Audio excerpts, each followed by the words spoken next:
And as we roll in to another fabulous week of September, right here on this fabulous Sunday, I am Alex Morgan. I will be your host on this worldwide broadcast of the most conservative YouTube channel slash podcast slash site slash all the above. Hey,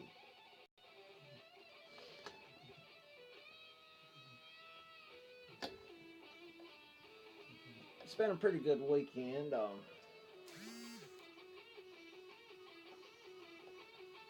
I've worked about all weekend, which I ain't complaining. Not never ever complain about work, because let me tell you something.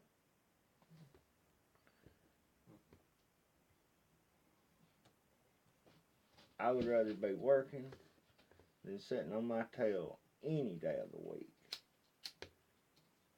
That's just the way it is. I mean, yeah, there comes a time you gotta get a little rest, I guess, but, you know, I'd still rather be working, even when I'm tired.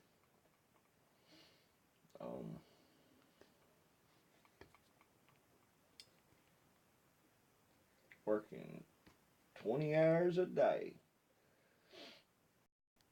and I ain't got nothing much to show for it at all.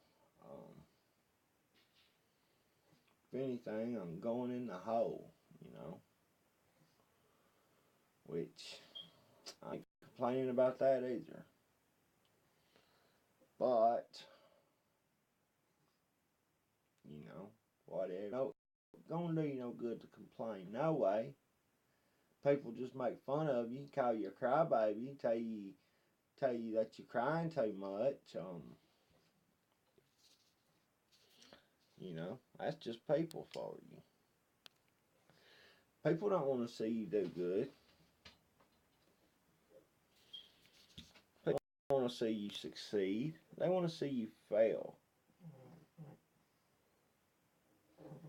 You're not helping them by succeeding. You're helping them by failing. They would rather talk about some mess up that you made somewhere in your life than talk about all the good that you've done in your life, or just one good thing that you've done in your life. They would rather talk about all the bad versus one good thing that you've done, or the best good thing that you've done. That's just the nature of people. Which people are AWS backwards right here, if you ask me. This day and time, this millennial generation, they've been messed up, okay? Messed up. Ain't been raised right. Got no morals, got no values. I don't know about them. Their biggest value is maybe marijuana, maybe money. That's their.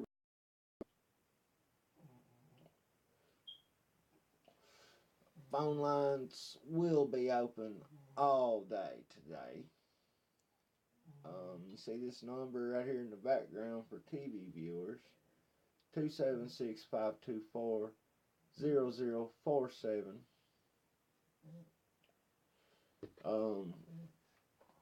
I am surrounded by hot mics today as we are broadcasting on Icecast way out there in the late great state of California on many platforms such as iTunes, iHeartRadio, um, Spreaker, YouTube, um,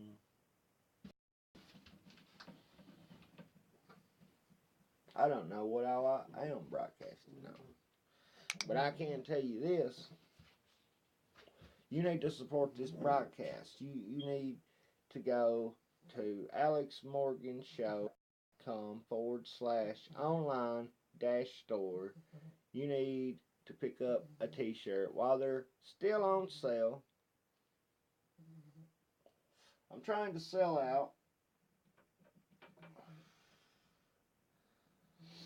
Got a hold of a batch of t-shirts and they went slow. I've got bills to pay, folks. I need to sell some t-shirts. Um, I also need your help as far as finances goes, as far as energy and work ethic goes, as far as just anything you can do for me. Just word of mouth, um, advertising, yeah. Just anything you can do, I would appreciate that from the bottom of my heart.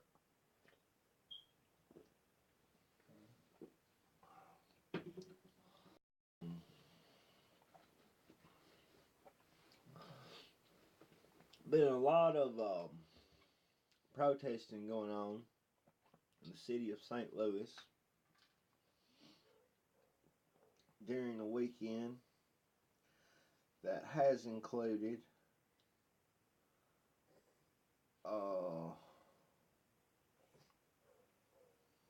it's already included one terror attack in London, of course, yesterday. Yesterday, early sometime. I'm not for sure on the time, where they are like 5 to 6 hours ahead of us, I think. Um,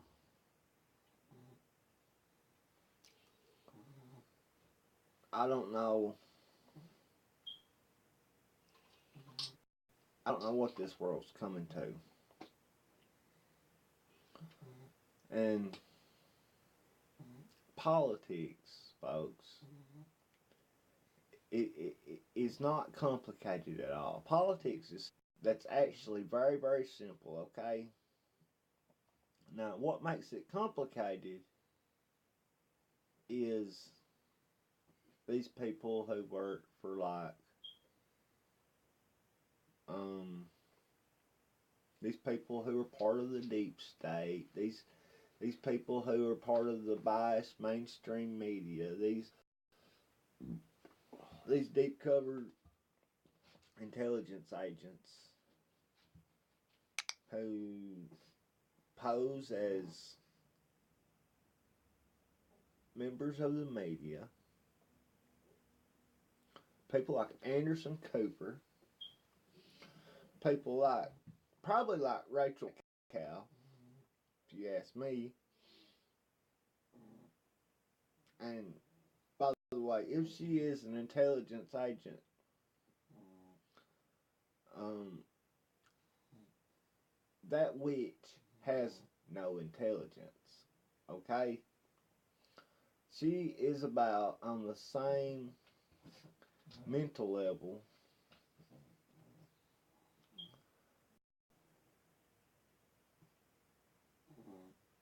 as a goose. She's got about as much sense as God give to an addled goose. Okay, folks?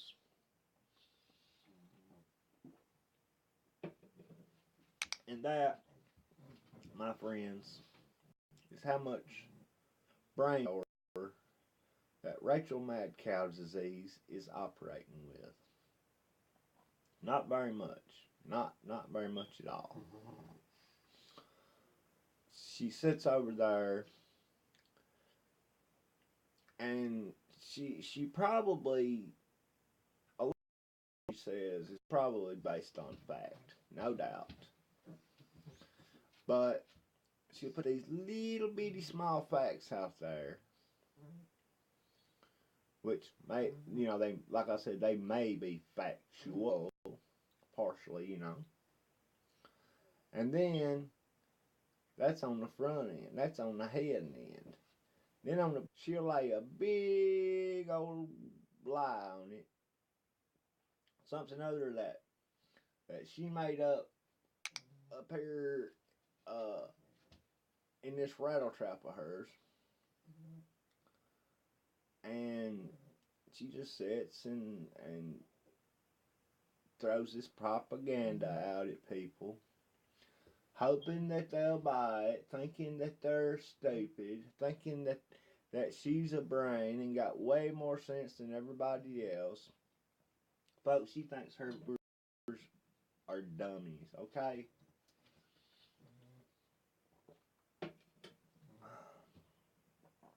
She's about like Facebook, and all those people who said their users are dumb effers. You know, I mean, she ain't went as far as to say it, you know, in public or anything like that. At least not that I'm aware. But let me tell you something. I've lived here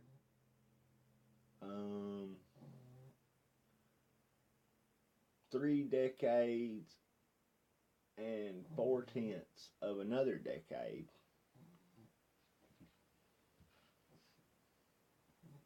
No, no. Yeah, that's right. And just a little bit more. And let me tell you something. Actions speak way louder than words. In fact, actions speak volumes. Remember that.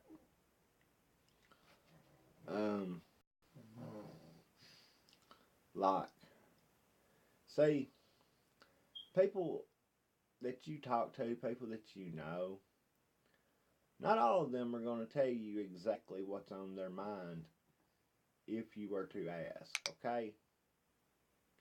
So you pretty much have to read in between the lines, you know, just like what we break down, how we break down what they say and what they put out there, you know. Well, you have to take what they say and their actions, and you have to kind of put them together and kind of simplify the problem, you know, and put 2 and 2 together and see what you come up with. That's about all you can do. Once you catch on to what they're saying, what they're propagandizing, you need to boycott them, folks. There's no doubt. You've got to quit all this junk, all this CBS, NBC, MSNBC, ABC, XYZ, da da da da da. You gotta quit watching that stuff. CNN. Let me tell you something. Fox News sits over there like they're, you know, give to the world when it comes to a conservative news network.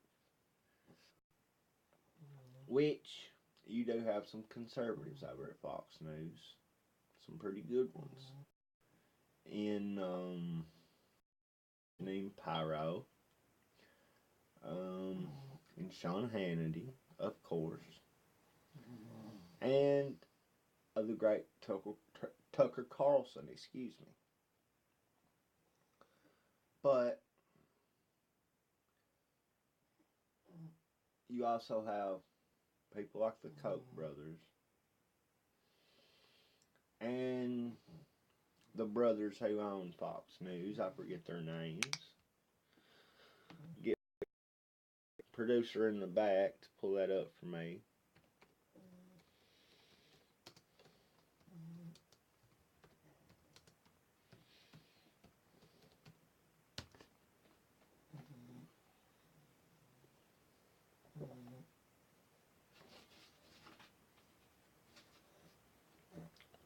Murdoch and his elder brother, Lachlan. I guess is how you say that. Lachlan.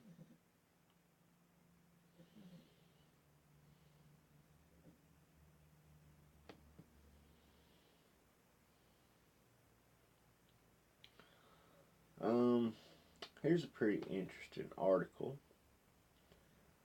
from FoxNews.com, which just popped up on my search. It's from Fox News. Koch brothers group set to boost conservative candidates' policies with $400 million between now and 2018. So you see right there where a lot of the conservative Republican campaign contributions come from. Folks like the Koch brothers. However, the Koch brothers only pose as conservative folks. They're not conservatives. They are not. They are very, very, very liberal. Believe me. They support open borders. They support everything a liberal supports. Okay. And let me tell you something. The Republican Party, there is no Republicans for the Republican Party.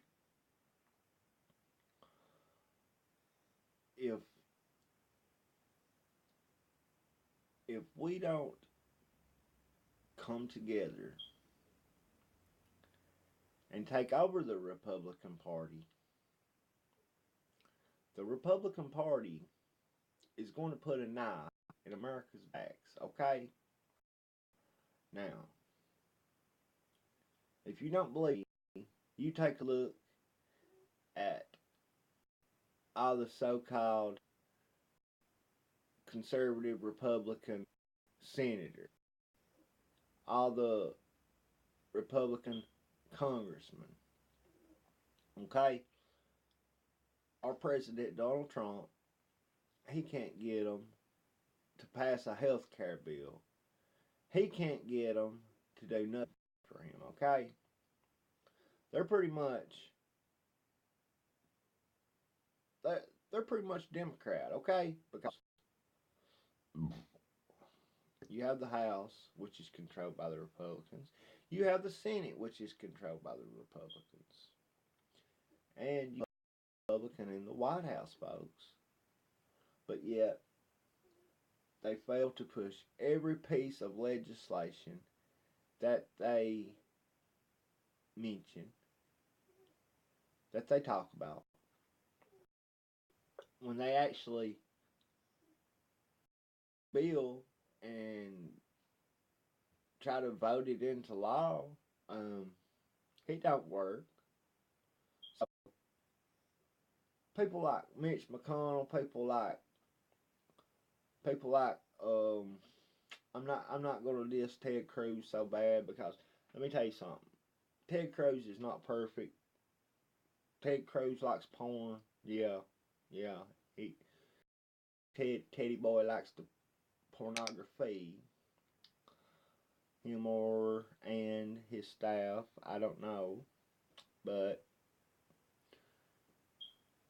given all that, Ted Cruz still supports Christian America. He supports a lot of the same things that we support. And you find him on Trump's side of a lot of things that he tries to pass.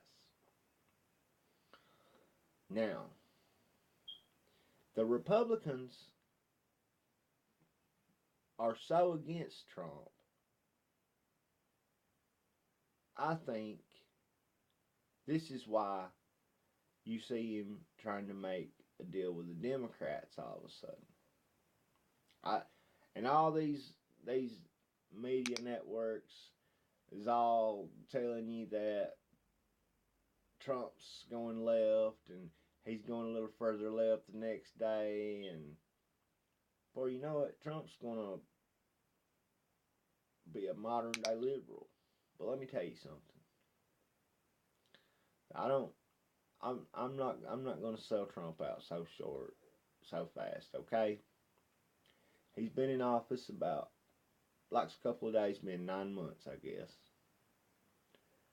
And no, he hasn't got much done. But look at what he has got done. And look at what we've got in place of what we would have had with Hillary Clinton. So, when you look at the equation like that, when you look at that glass is half full instead of half empty, let me tell you something. It's such a more sunny, bright, beautiful day than what we would have had any day of the year with Hillary Clinton as our president. Okay? I know that. You know that. Everybody knows that. We don't have to sit here and debate over that very much, okay? And there you have Hillary going around the country supporting her little pissy ass book deal. I mean,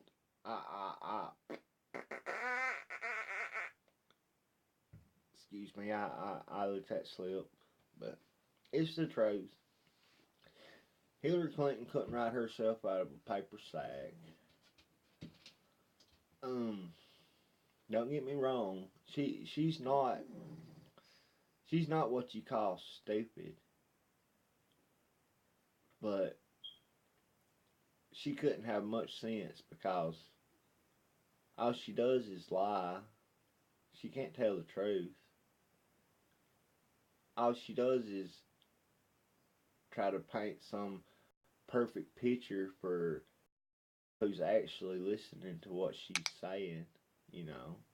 That's all she tries to do. Just like the rest of these modern day liberals, okay? They try to make you think, well, that ain't no big deal. That's good actually.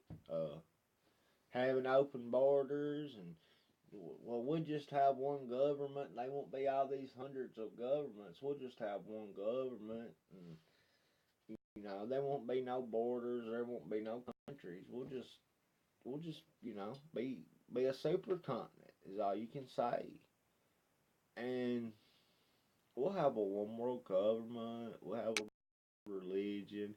We'll all worship Lucifer, and we'll build pyramids, and we'll have child sacrifice, blood sacrifice. It'll all be fun. We'll turn the fire and roast marshmallows, and we'll sing Kumbaya, and we'll just have a good old time. It'll be fun. Nothing like a good old liberal time. In this good old liberal day we're living in. Call my show today, 276-524-0047. Again, that number, 276-524-0047. I love to hear from somebody out there, just anybody who's got at least a pinky on the pulse of the Illuminati and the New World Order. Just a pinky on the pulse of the globalist. And let me tell you something, folks. If you want somebody who opposes the globalists, who opposes their agenda, who opposes everything that they believe in, who the globalists despise, you've got him. Donald Trump is that man, okay? He goes against everything that they stand for, everything that they believe in. He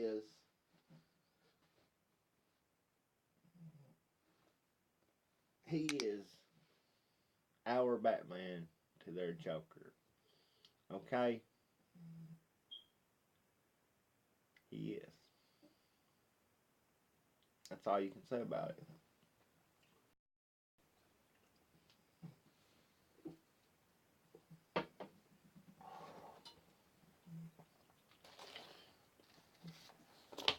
And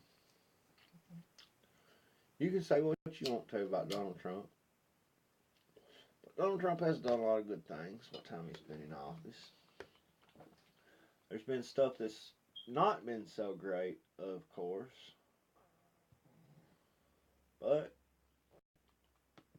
you know, again,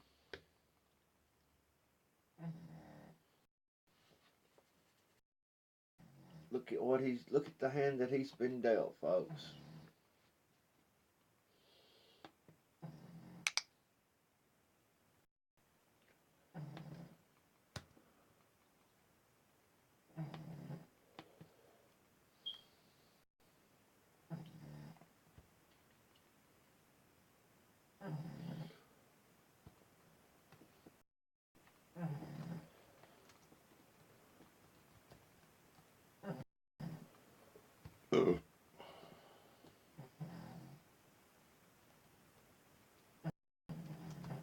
He's done all right, I guess. You know, given the hand that he has been given. And let me ask y'all this, okay? Let's say that all the Republicans who won in 2016 and since, you know, there's been a few special elections and whatnot after the 2016 presidential election. Let's say that all those same Republicans won their seats and Senate races and all that, House, whatever, and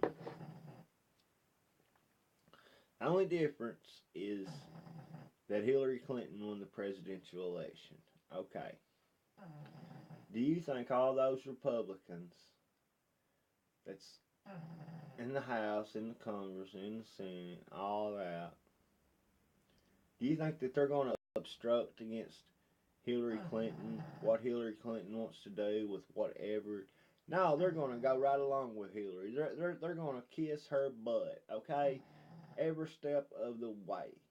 And I would bet money on it. In fact, it's not even arguable because I know what would happen. I know. Well, just look at when Obama was president, okay? The Republicans bent over backwards to do what Obama wanted. The Republicans were scared of the sign that Obama made yesterday, okay? They was. They passed Obamacare without even reading it. They claimed they had to pass it before they could read it to see what was in it. Now, have you ever in your life heard anything that made any less sense than that right there? That would be like saying, well, I don't know if this is against the law or not, but I'm gonna go ahead and do it just to see, and if I get arrested, then I'll find out that it's against the law, you know, or you know, say,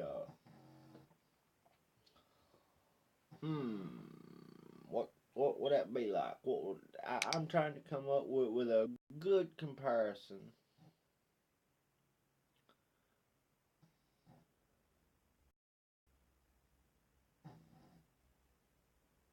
You know, it's hard to come up with a comparison to Obamacare. Something other that's got something called death panels in it, something other that so full of BS that it was running out the top. Okay, it was as full of BS as the people who helped write it. Those same people went around telling everybody how stupid the American voter was, okay? In public, while being recorded. I mean, how arrogant can you be? That would be like me selling you a house, a car, a horse, or a dog or something. Then after I sold it to you, I go down the road over at Hazard or down here at Hyden or somewhere, and I get on TV and I say, hey, I just sold John Johnson a horse up there, and I told him that was the best horse there ever was. And let me tell you something, that horse right there is broke down. It's got arthritis joint. It's got I've been looking to have to shoot it within the next few days or week or so if I can. But I say that dummy.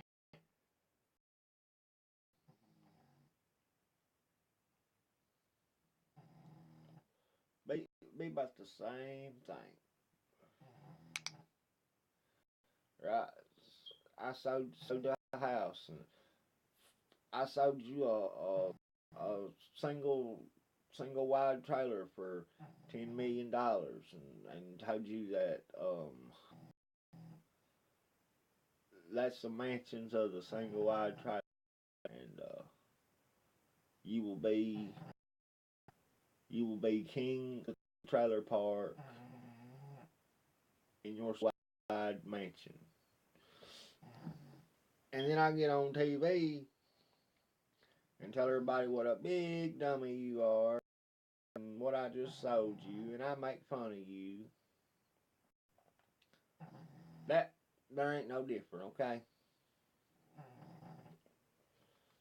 Jonathan Gruber wrote that stuff, helped write that stuff, I mean.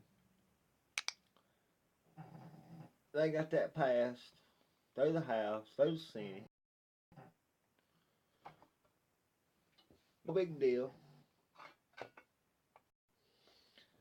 In fact, they done it, I think, on a Friday night. You know, when there wasn't gonna be anybody in office, you know, for a couple of days. So there you go. With Obama's arrogance and his illegal activities and his illegal legislation. So while Obama was serving, he had enough power to write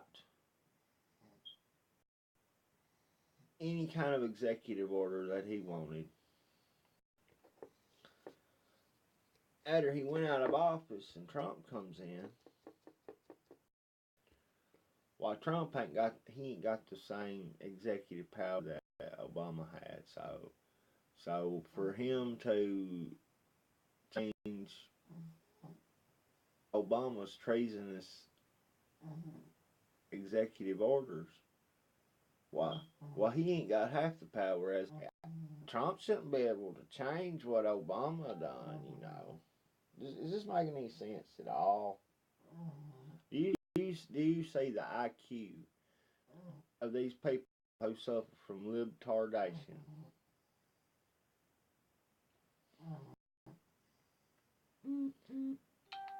They're on the same mental level as a turnip or a tarpon or something like that, okay?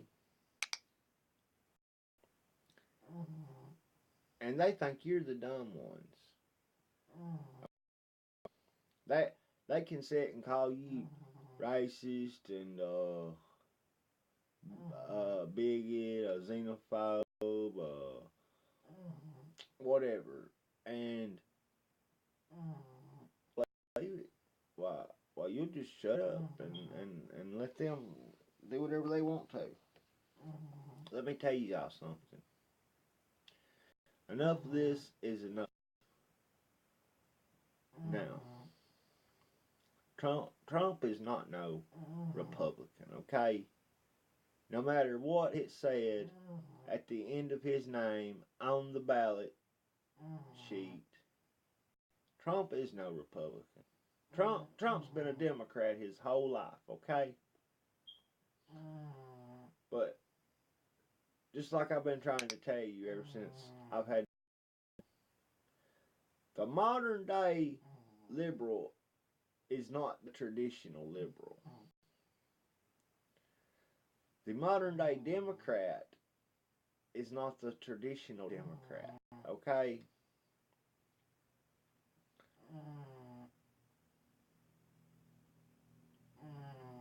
People, the socialists, the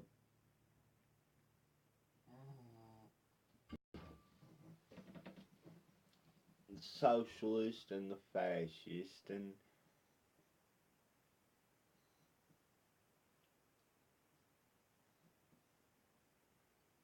they infiltrated communism. They took all those beliefs, communism, socialism, and fascism, and all of those elements right there of a tyrannical government, and people like people that believed in that kind of stuff infiltrated the Democratic Party votes. And what you have now is a modern day party, okay? Pretty much. Same deal.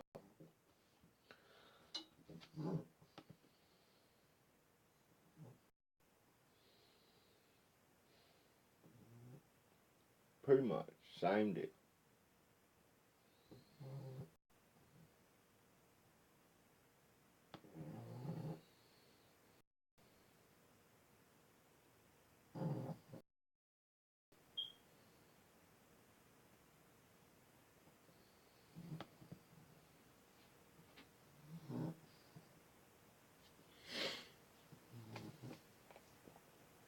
And just like I was telling you earlier, folks, politics is not something that's complicated at all. All politics is men and women. These people, politics is nothing but people, okay? And when in a community of people, in a country of people, in a state of people, in a county of people, you have these elected officials, these people who are responsible for keeping the public safe, for keeping the people who are civilian, who are not in the military, who are not in the government.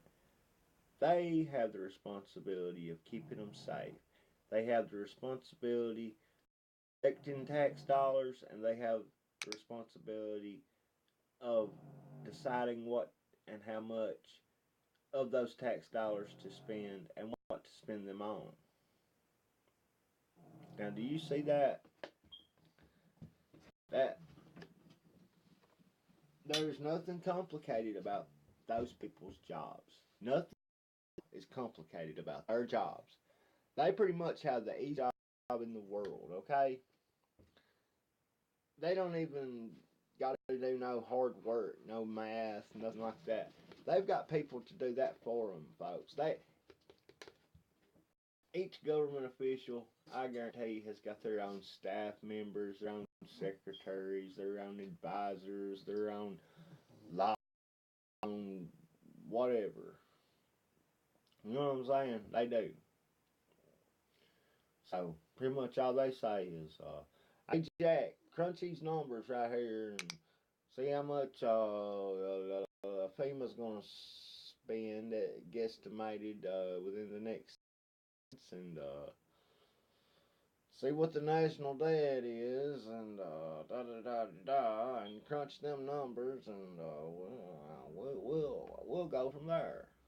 I'll meet with the president in the morning, and we'll get to the bottom of this."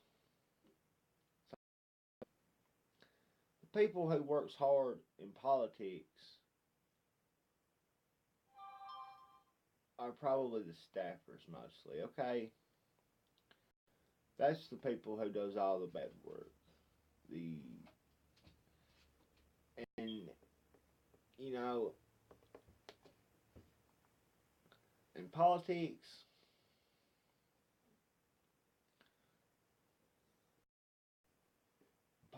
like I said, is nothing but people.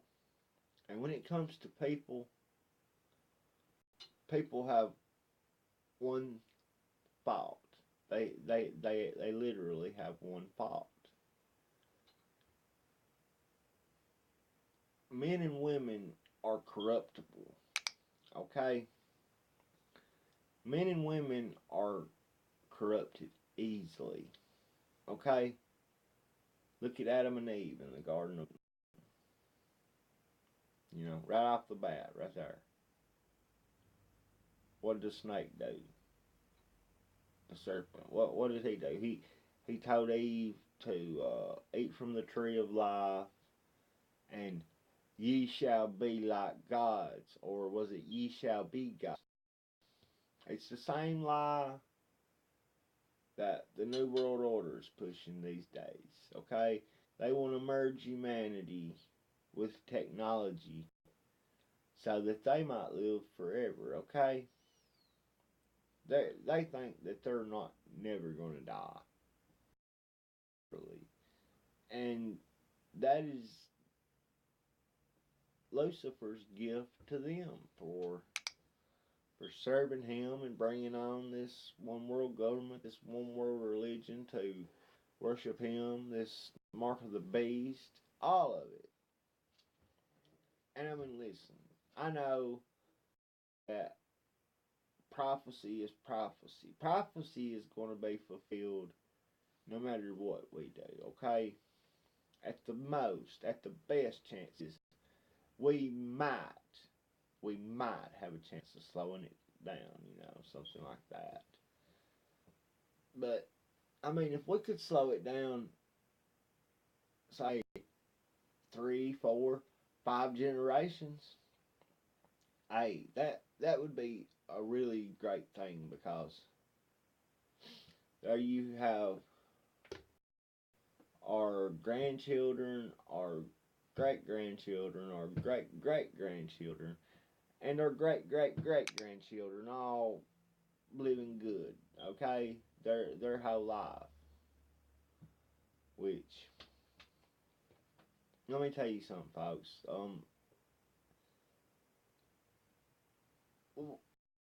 America,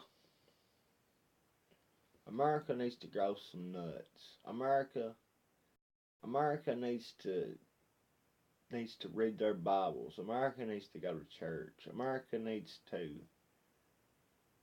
teach their kids right from wrong. They need to give their kids a good raising. They need to teach them everything that they can. They need to take them to church. They need to teach them about Jesus Christ, his sacrifice for humanity. They need to teach their kids about God. They need to teach their kids all about the Bible as much as they can. It's the Rock of Ages, and they call it that for a reason, folks. Um, but all that these leaders want to do, these leaders want to take, they want to take the Bible out of school. They want to take the Pledge of Allegiance out of school. Well, I don't see why they don't just take the American flag out of school if they're going to take the Pledge of Allegiance out of school. When I was a little kid and going to grade school, man, we would stand up every morning and do the Pledge of Allegiance, and we would even have prayer right in class. And everybody would bow their heads, and somebody would lead us, and they'd say, "Dear Lord or Heavenly Father, we for you to thank you for so and so all the gifts that you have given us, and blah blah blah, and we thank you so much, and in Jesus' name we pray, and amen." And that went on all through grade school, all through middle school, and pretty much all through high school. We quit saying the Pledge of Allegiance, I guess, after about fifth or sixth grade, one of those two. But I can still remember saying it like after I got in middle school a little bit, every once in a while, like maybe on special occasions we would say it. But I mean, they still had prayer in school then. This would have been about 96, 97, and then 98, 99. But see, I can remember all those days so good. I mean, perfectly, okay? Pre 9/11. Everybody knows the political atmosphere, pretty much for that time. And then all of a sudden, boom, 9/11. Well, you had 19 hijackers, not from Iraq, not from Afghanistan, not from Iran, not from Pakistan. Where were they from? Does anybody know? Anybody out there know where the 19 hijackers were from? They were from Saudi Arabia. But yet they were directed by a 60-year-old man who was on dialysis and probably couldn't get out of bed and go to the bathroom and clean himself properly. He was probably so sick. If he even existed. I don't even know that Bin Laden existed, okay? Because I've never saw him before. Those videos like, the one right after 9/11 where he was claiming responsibility and all this, and then, I don't know, they hunted for him for 4, 5, 6 years, never did find him, and then all of a sudden, here comes a video from somewhere. I don't remember if it was the journalist who went to Afghanistan and found Bin Laden hiding in a cave and actually conducted an interview on him. I can't remember for sure. My mind is so sketchy, I don't remember if that was the same time or not. I'm thinking it wasn't because, like I said, there were videos of him that emerged after 9/11 that showed him looking younger. You know what I'm saying? Like he had been in the fountain of youth or something. Yeah. And what I'm thinking is that was probably either, a younger double or a younger actor than before, or film recorded from earlier, or video, film or video that was recorded earlier than probably 9/11, or, well, earlier than what they say it was, anyways. But still, there's a lot of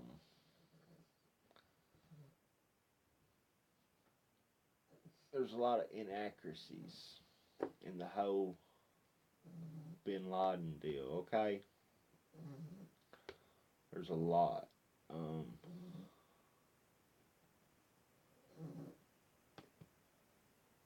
and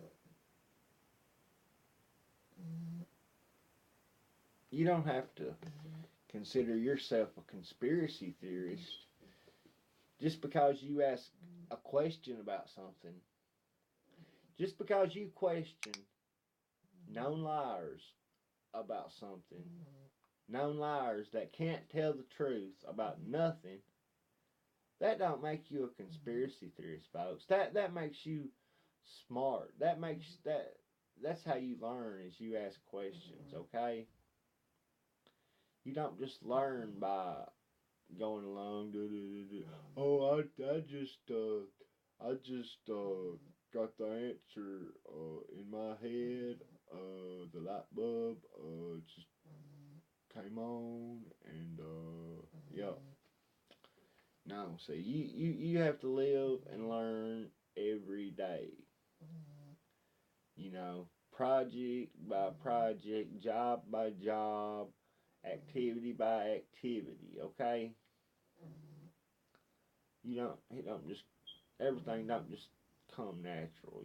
Perfectly, just everything just fit right together. I mean, it does, but then again, it don't. Like, yeah, there's so much that you have to learn. You can't just know every little detail of everything. Yeah, you have to learn little things. But yeah, a lot of news up on AlexMorganNews.com. Excuse me. Here we have the riots, St. Louis. Yesterday through last night and today, as far as I know, U2, they canceled a concert in St. Louis due to the protest. And then look at all these articles I have up here.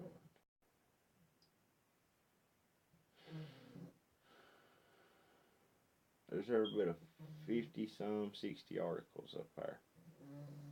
And they're not the same ones from yesterday.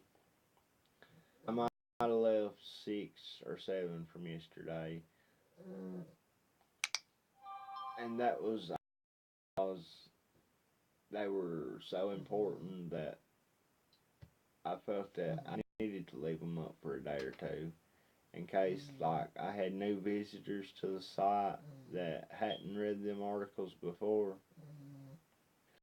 So I left a few of those, highly outrageous articles up there just for new visitors, or potential listeners, and that kind of thing. Listen, right should come natural to you a lot of times, okay? Right should come to you over half of the time. Not wrong, okay? These leftists, they can't keep going but backwards. Well, I mean, they can, but the more and more that they do it, the more and more people's going to catch on, and they're going to wisen up, and they're going to say, "Hey, this is what I believe in." And I mean, really,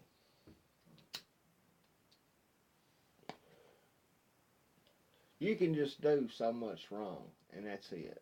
And people's gonna say, "Whoa, whoa, whoa, whoa, hold it right there." I mean, Hillary Clinton, for example. Okay, that's somebody I can't sit here and tell you one right thing that Hillary Clinton has done. Can you? Folks, I'm serious. If you can tell me one thing that Hillary Clinton has done right since she's been alive,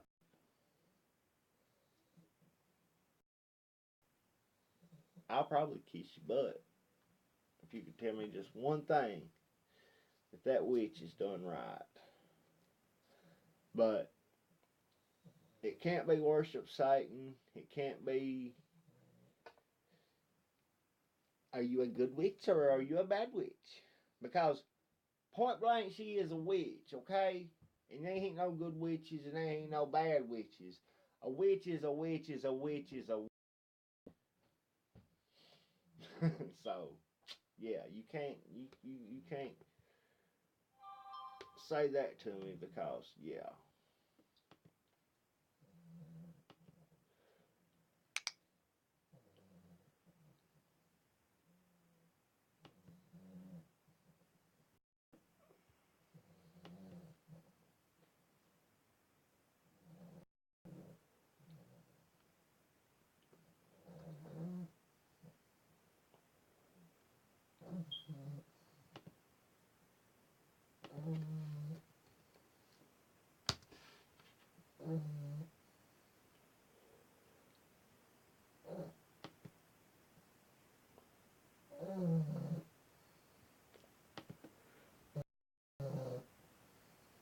No, I don't think Hillary has done one thing right since she's been in office.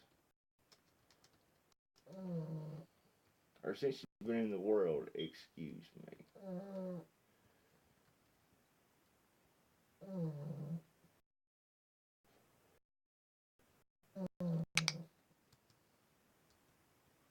She's done nothing right.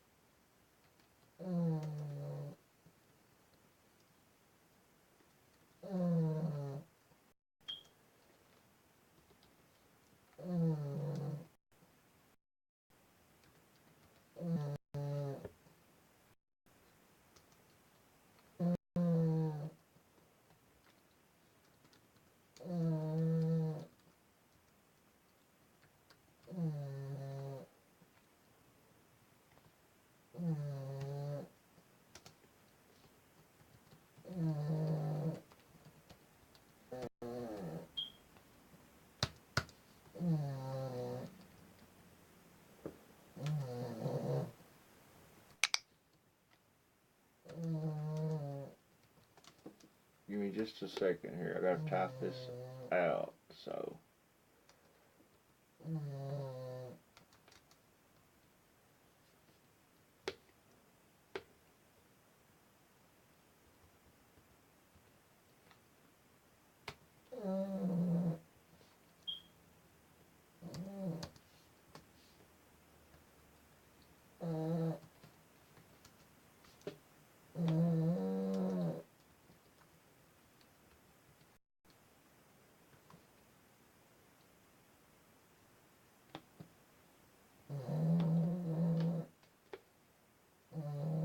But yeah, Hillary ain't nothing but a witch. Being a witch is the only thing that she's done right, and that is entirely wrong. So, therefore, two wrongs just don't make a right. That's all you can say about that, folks. Um, Now, I want to get back to something other that I started to talk about a while ago. I hushed right quick because I digress a lot and I have a lot on my mind, trust me. Um, when we elected Donald Trump as our 45th president, we proved to the world, to the mainstream media, to the politicians, to the deep state, globalists, the New World Order, to the Illuminati, to the world, that they don't pick our leaders. They don't tell us who to vote for. They don't tell us what to think. They don't tell us how to act. They don't tell us that they're going to take our rights away and replace our liberties with securities, okay? Because let me tell you something. We dictate our own futures, our own destinies. And we proved that by electing Donald Trump, okay? Since Ronald Reagan, since Ronald Reagan, the Republicans have won how many elections? Think about that. They have no base whatsoever. And the reason the Republicans are so afraid of Donald Trump is they're afraid the Republican Party is going to be taken over by nationalist folks, by people like us who believe in borders and language and culture, putting a wall up at our southern border that we share with Mexico to keep illegals from flooding in any time that they feel froggy, to keep the cartels from shipping massive amounts of drugs in, just any time that they want to.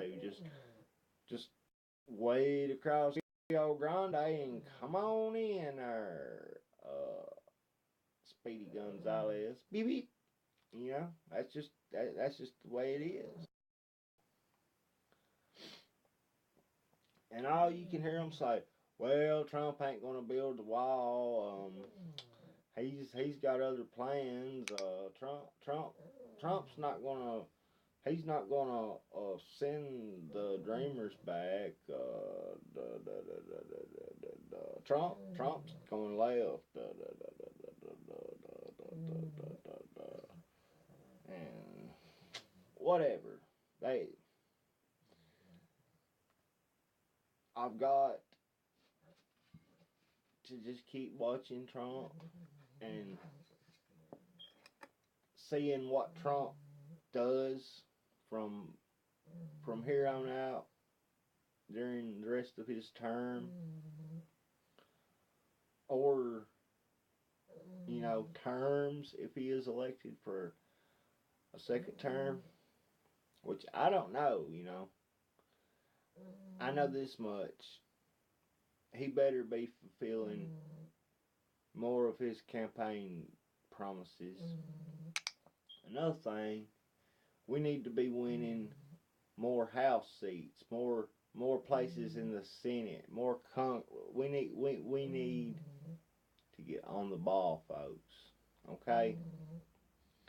All of you people out there listening who consider yourself independent, Republican, conservative, libertarian, whatever, you need to register as a Republican, and you need to run for office, whether it's for county judge executive, whether it's for Congress, whether it's for the House of Representatives, whether it's for governor.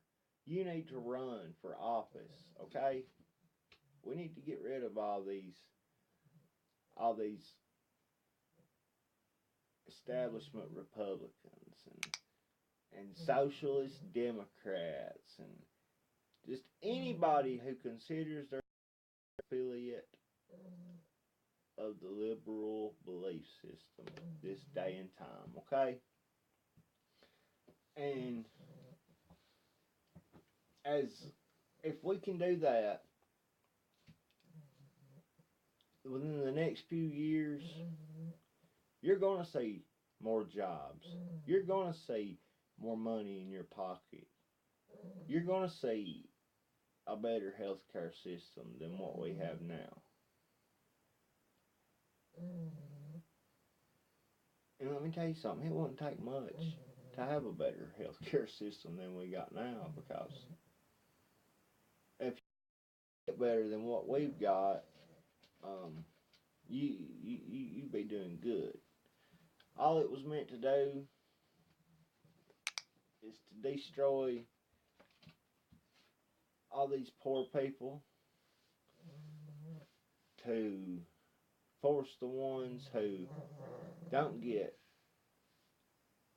insurance from the government to pay for it out of pocket at 5 to 10 times the rate, which increases every year. Folks, there's more holes in Obamacare than Swiss cheese, okay? Really. More holes in it than an onion sack. And let me tell you something. Barack Hussein Obama, he could take that same onion sack and blow it up. Yes, he could.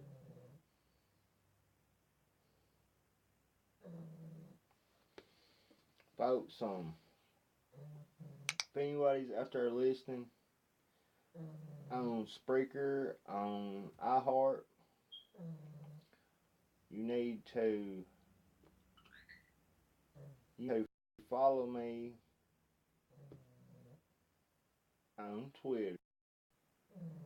You need to follow me on Facebook. Okay, my Twitter handle is @RealBigAlMorgan. My Facebook handle, facebook.com/BigAlMorgan. You need to go to facebook.com/RealAlexMorgan. You need to like that page. You need to go to facebook.com/Freedom Internet Radio Media. And you need to like that page.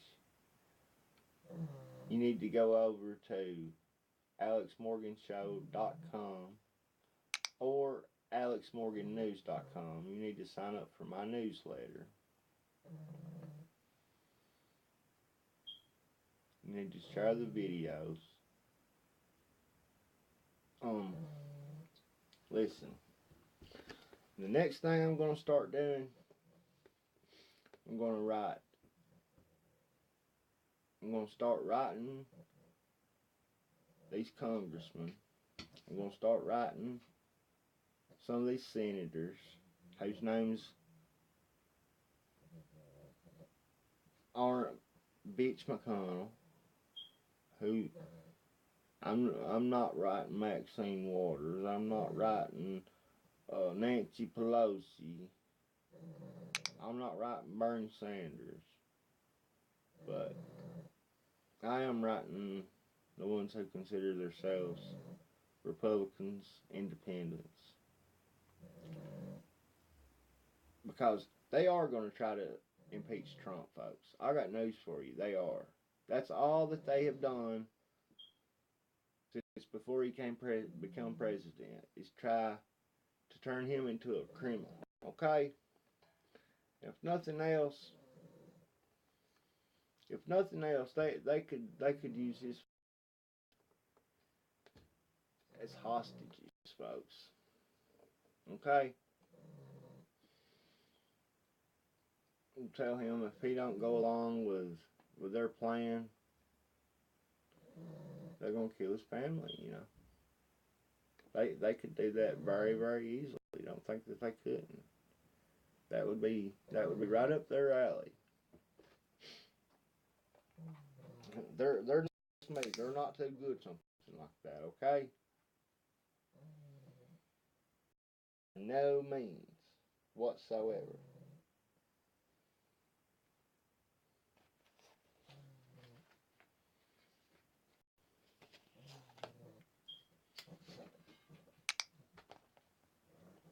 If you ask me,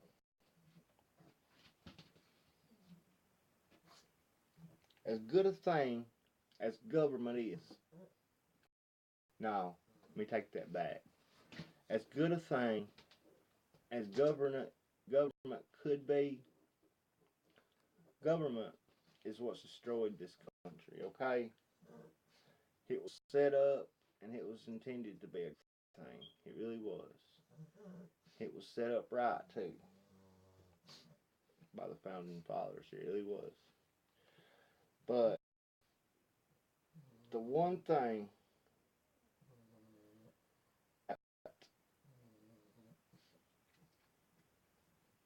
they didn't they didn't do right. They left it open for infiltration. They, in a way, they done a really great thing, but in a way, they left America's pants down while America was bent over. Okay? Truth. And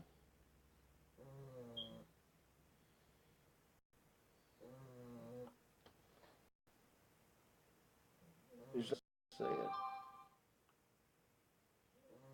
you get more good, honest, patriotic, conservative Christian Americans in office. It just comes natural. Okay? To people that's any bit, any good. Right just comes natural, okay? Good people can't do much wrong. What their conscience don't say, hey, you done something bad right there, buddy. Ain't you ashamed of yourself?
But yeah, I bet your grandparents, I bet your grandparents were the best people in this world that you ever knew. I bet your grandparents never did no wrong what time that they were here, hardly. At least I bet you can't name one thing that your grandparents done wrong. If you can, if you can name one thing that your grandparents did wrong in their lives, I want you to name one thing that your great grandparents done wrong in their life. Um, ever since about the 1930s and 1940s, the quality of human offspring has declined. And I don't care what nobody says. I know that's the truth. I don't need no damn scientist to tell me that. Um,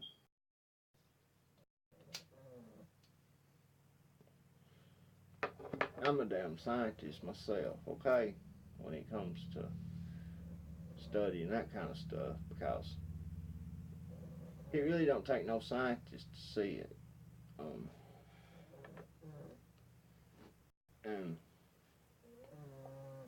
you really don't have to do much judging of character at all. All you have to do is ask yourself that one single question: do I know one bad thing that my grandparents done in their life? Do I know one bad thing that they done wrong? And if I do, if I can name one bad thing, then I need to name one bad thing that my great grandparents did. And you will be lucky if you can name one bad thing that either set of your grandparents did, whether it be, or one bad thing that that either any set of your great grandparents, whether it's your paternal grandparents, your maternal grandparents, your great grandparents, your great great grandparents. The I apologize for that snoring. That's my little doggy. He's right here underneath my chair, and I can't get him to hush for nothing. I apologize. That's little Ross. He's been a little sick here lately.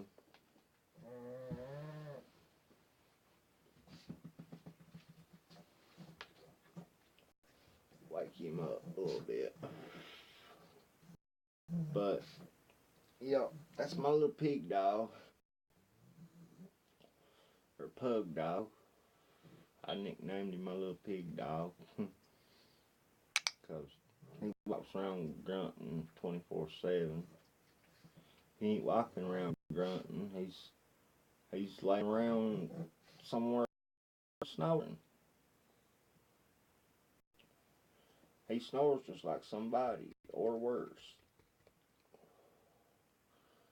Well, I don't know. He don't. I've definitely heard some people that can blow him out of the water. Poor little. Um, I know some people that Roscoe don't have a thing on. But I do understand this show, and as far as like background noise of someone snoring, that isn't the best thing to have when it comes to sound quality.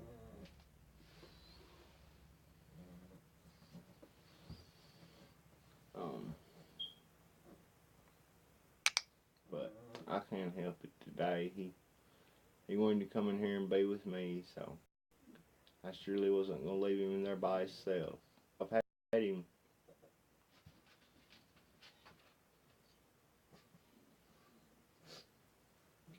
I've had him for about the last 12 years. Ross getting old. He's about, I'd say he's 12 or 13.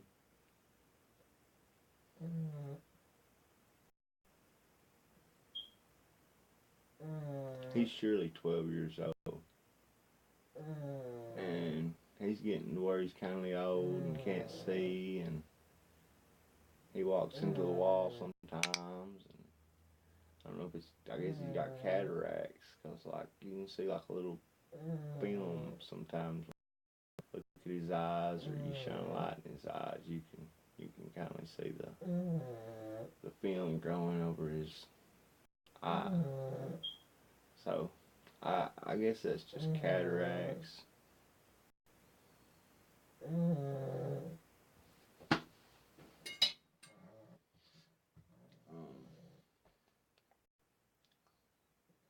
But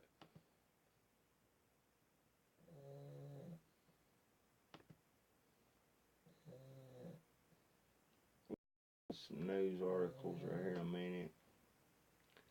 I want y'all to listen at a little bit of Rachel Madcow's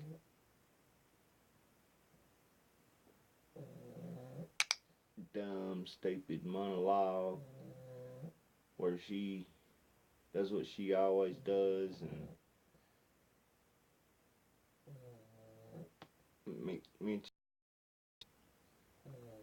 just one little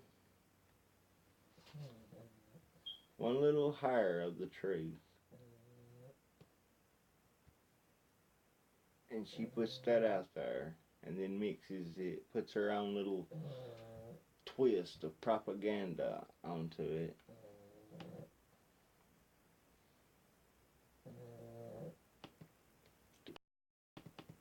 The way she wants it to be, or the way that will best fit her agenda and what she wants, and all that.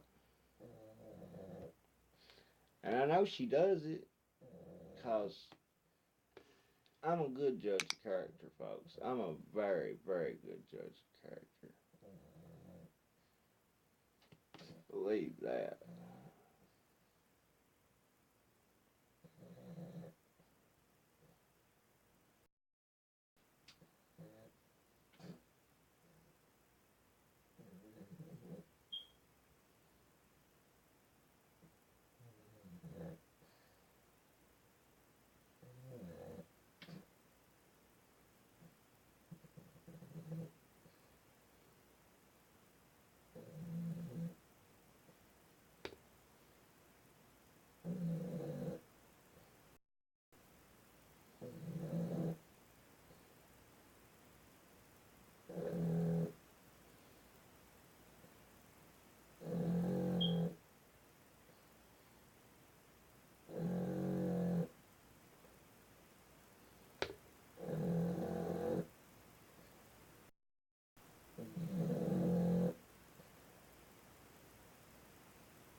Oscar.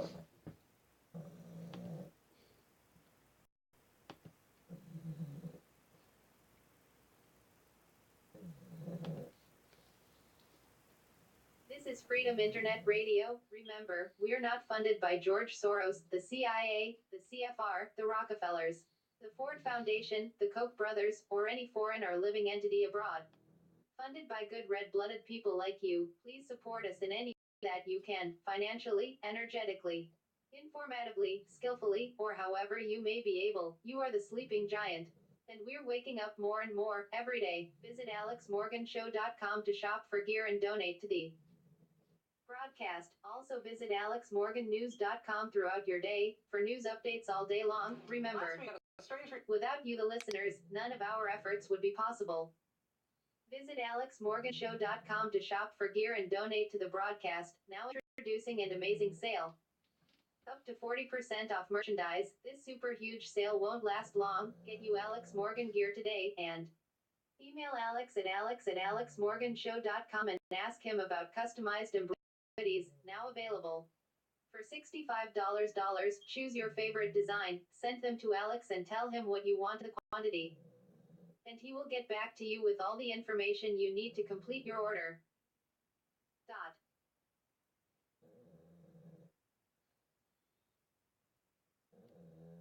Thank you, Dot, for that lovely commercial break. Report that the House Intelligence Committee was subpoenaing the FBI and the Justice Department on matters related to the Trump-Russia dossier and the Robert Mueller investigation. Now, I say that was strange because we're used to seeing the FBI and the Justice Department issuing subpoenas. Not used to seeing them getting subpoenaed themselves. Well, it turns out there's a reason why that whole thing seemed a little bit weird. It turns out it wasn't the whole House Intelligence Committee that was sending out those subpoenas. It was just this one guy, Devin Nunes, the rogue chairman of that committee, who has supposedly recused himself from Russia matters, but he never used to toss out subpoenas unilaterally like they're free t-shirts at a ball game. If you want to understand how Team Trump is actively trying to turn the Trump-Russia investigation into some kind of Democratic scandal, into definitely somebody else's problem, then Devin Nunes is the guy you have to watch. When President Trump claimed falsely that he had been wiretapped by President Obama at Trump Tower, Nunes was the guy bizarre episode where he ran off to the White House in the middle of the night to try to prove it. That got him kicked off the Russia investigation and investigated by the Ethics Committee. Devin Nunes then tried to turn the Russia investigation into an Obama administration scandal about unmasking. That also blew up in his face. Not only did intelligence intercepts and interviews with Obama officials, but they didn't do anything wrong. Those intercepts actually raised new questions about whether Trump associates broke the law and took secret meetings with foreign leaders without disclosing them. Oops. Devin Nunes' latest attempt to help Team Trump on the Russia thing is apparently to try to discredit the Trump-Russia dossier has gotten so much attention over these last 9 months. Whatever you think about some of the salacious stuff in that, a bunch of key claims in that dossier have turned out to be true. The dossier claimed that the Trump campaign had accepted damaging information from the Kremlin on Hillary Clinton. Now, thanks to the reporting about that Trump Tower meeting, we know that they did. The dossier laid out various conversations between Trump campaign officials and Russians during the campaign. Trump campaign denied it happened, but U.S. intercepts have since corroborated that many of those conversations took place between the same individuals on the same days as what was described in the dossier. The dossier says then candidate Donald Trump was actively exploring a real estate deal in Moscow during the campaign. We also know that's true. Trump Tower Moscow. I mean, this was supposed to be the big week where Devin Nunes was going to expose the FBI and upend the whole investigation because of any reliance he could on the Trump-Russia dossier. This also appears to be strike three for Mr. Nunes. When the Attorney General and the FBI Director failed to respond to these subpoenas that he sent them, demanding they turn over FBI information about the dossier, Devin Nunes got really mad. And he publicly threatened that he would hold them in contempt. He sent this threatening letter with a deadline, September 14th, yesterday. In this letter, he said, if these documents on the dossier were not produced by September 14th, quote, the Attorney General and the Director of the FBI shall before the committee at 9 a.m. sharp on that day at an open hearing to explain under oath their unwillingness to comply. That was yesterday. I don't know if we missed something. There was a big showdown at the OK Corral and everybody was like getting a breakfast sandwich at the time. But today is September 15th. Nothing happened yesterday. We have tried contacting Devin Nunes' office all week long to see if they got these documents they're demanding. All week long. But yesterday, 9 a.m. came and went. I kind of am looking forward to seeing what Devin Nunes does next. Yeah. I'll be right back. So you will.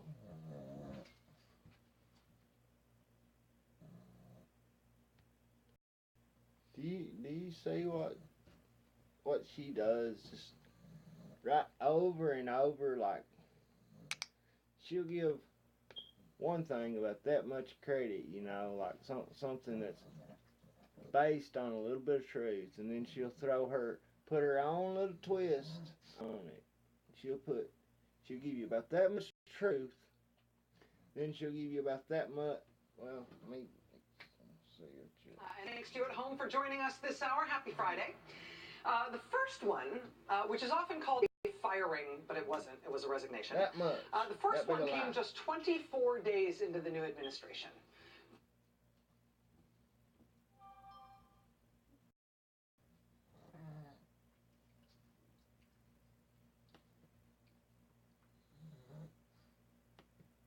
That's all she's good for, folks. She's not even good at that. If she had any sense whatsoever, she wouldn't sit and tell her audience all these big lies that she cannot prove at all. And the more she talks, the bigger her lies get. Just listen at her. 3.5 weeks in, and they were already shedding their first senior staff. February 13th, Trump National Security Advisor Mike Flynn resigned from the White House. That was in February. Then in March, next out was the Deputy White House Chief of Staff, Katie Walsh. Then in April, it was the Deputy National Security Advisor, K.T. McFarland. Then it was the White House Communications Director, #1, Mike Dubke. He was out in May. Then in June, it was the Vice President's Chief of Staff, a guy named Josh Pitcock. Stick a pin in that one for a second. Vice President, Chief of Staff. And then in July, ended up being quite busy. I swear they saved this up for when I went on vacation in part of July. In July, they lost the Deputy Chief of Staff of the National Security Council, who's a Breitbart person named Tara Dahl. Then they lost the White House Press Secretary, Sean Spicer. Then they lost the Assistant White House Press Secretary, Michael Short. Then they lost Reince Priebus, White House Chief of Staff. Then they lost White House Communications Director #2, Anthony Scaramucci. And then we rolled into the lazy days of August. And in a normal universe, She sat right there. Washington. She sat right there and told you that all of those people were fired at first, and then she goes from saying fired to we lost this member. This member resigned. She can call it what she wants to, but Donald Trump didn't want them in his administration for some reason or another. His administration has had more leaks in it than the Titanic, okay? So, what does that say about his administration? Can you answer me that one question? We got a president who's trying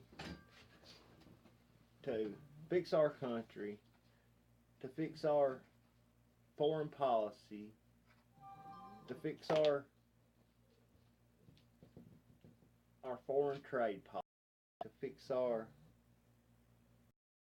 our country, and not just put some band-aid over it and hope that it gets better. You know, kiss it a little bit. And, come here, mommy kissed it, make it better, baby. Yeah. That's what they think's going on, okay? They think Trump is nothing but a big band-aid that's gonna get infected. It's gonna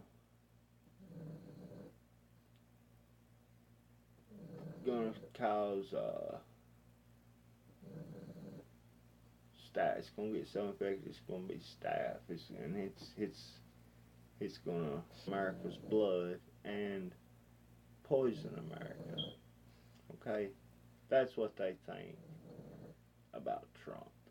And they think they will remove Trump just like removing a band-aid from a sore. Believe that. And I don't mean pulling it off really slow so that it don't hurt so bad. They're going to rip it off all at once, okay? Now. And you can say, well, we'd have Mike Pence then, you know, that wouldn't be so bad. Let me tell you something. Mike Pence has been in politics for a long time. Mike Pence, as good as I like Mike Pence is establishing Republican, okay? Mike Pence was put there by the Republicans for this very special role that he is playing. He is serving as their stool pigeon, as their spokesman, front man, for when they remove Trump, either by impeachment or by force, by assassination. That's what they're going to do, folks. Okay? They're already saying that he's crazy now, and they pretty much hushed with the whole Russia thing and blah blah blah. They pretty much true, even though as we speak right now, Bob Mueller, he's coming up with a grand jury from Washington D.C. a grand jury that would indict a ham sandwich to bring Trump to court to try him for false charges. Things that Donald Trump never even did. All made up false charges. That's what Mueller does, folks. That's what he's done throughout his work history, okay? He has served as a prosecutor for the Democrats. That's all. He is nothing more than a Clinton crony.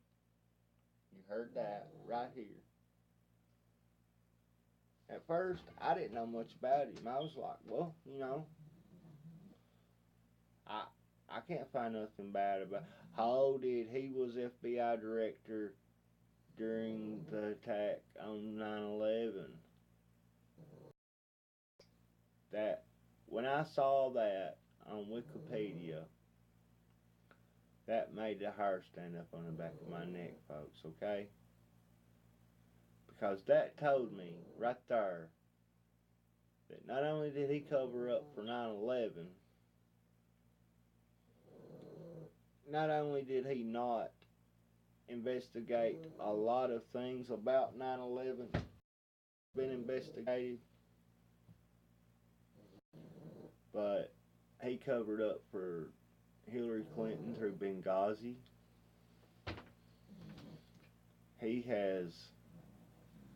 He covered up for Bush stealing the election from Al Gore.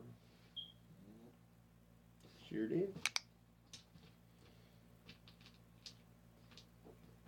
I don't know what all he has covered up for, folks. I hate to sit here and speculate what he has covered up and what he's not. Let's get back to Rachel Madcow. Check her out right there. Ain't she pretty? She's about the prettiest 11-year-old looking male figure that I've ever seen, okay? She's got that hairdo going on like Fonzie. She's got eyebrows like Justin Bieber. She's got a mouth like Elvis Presley. He's got the body of an adolescent male.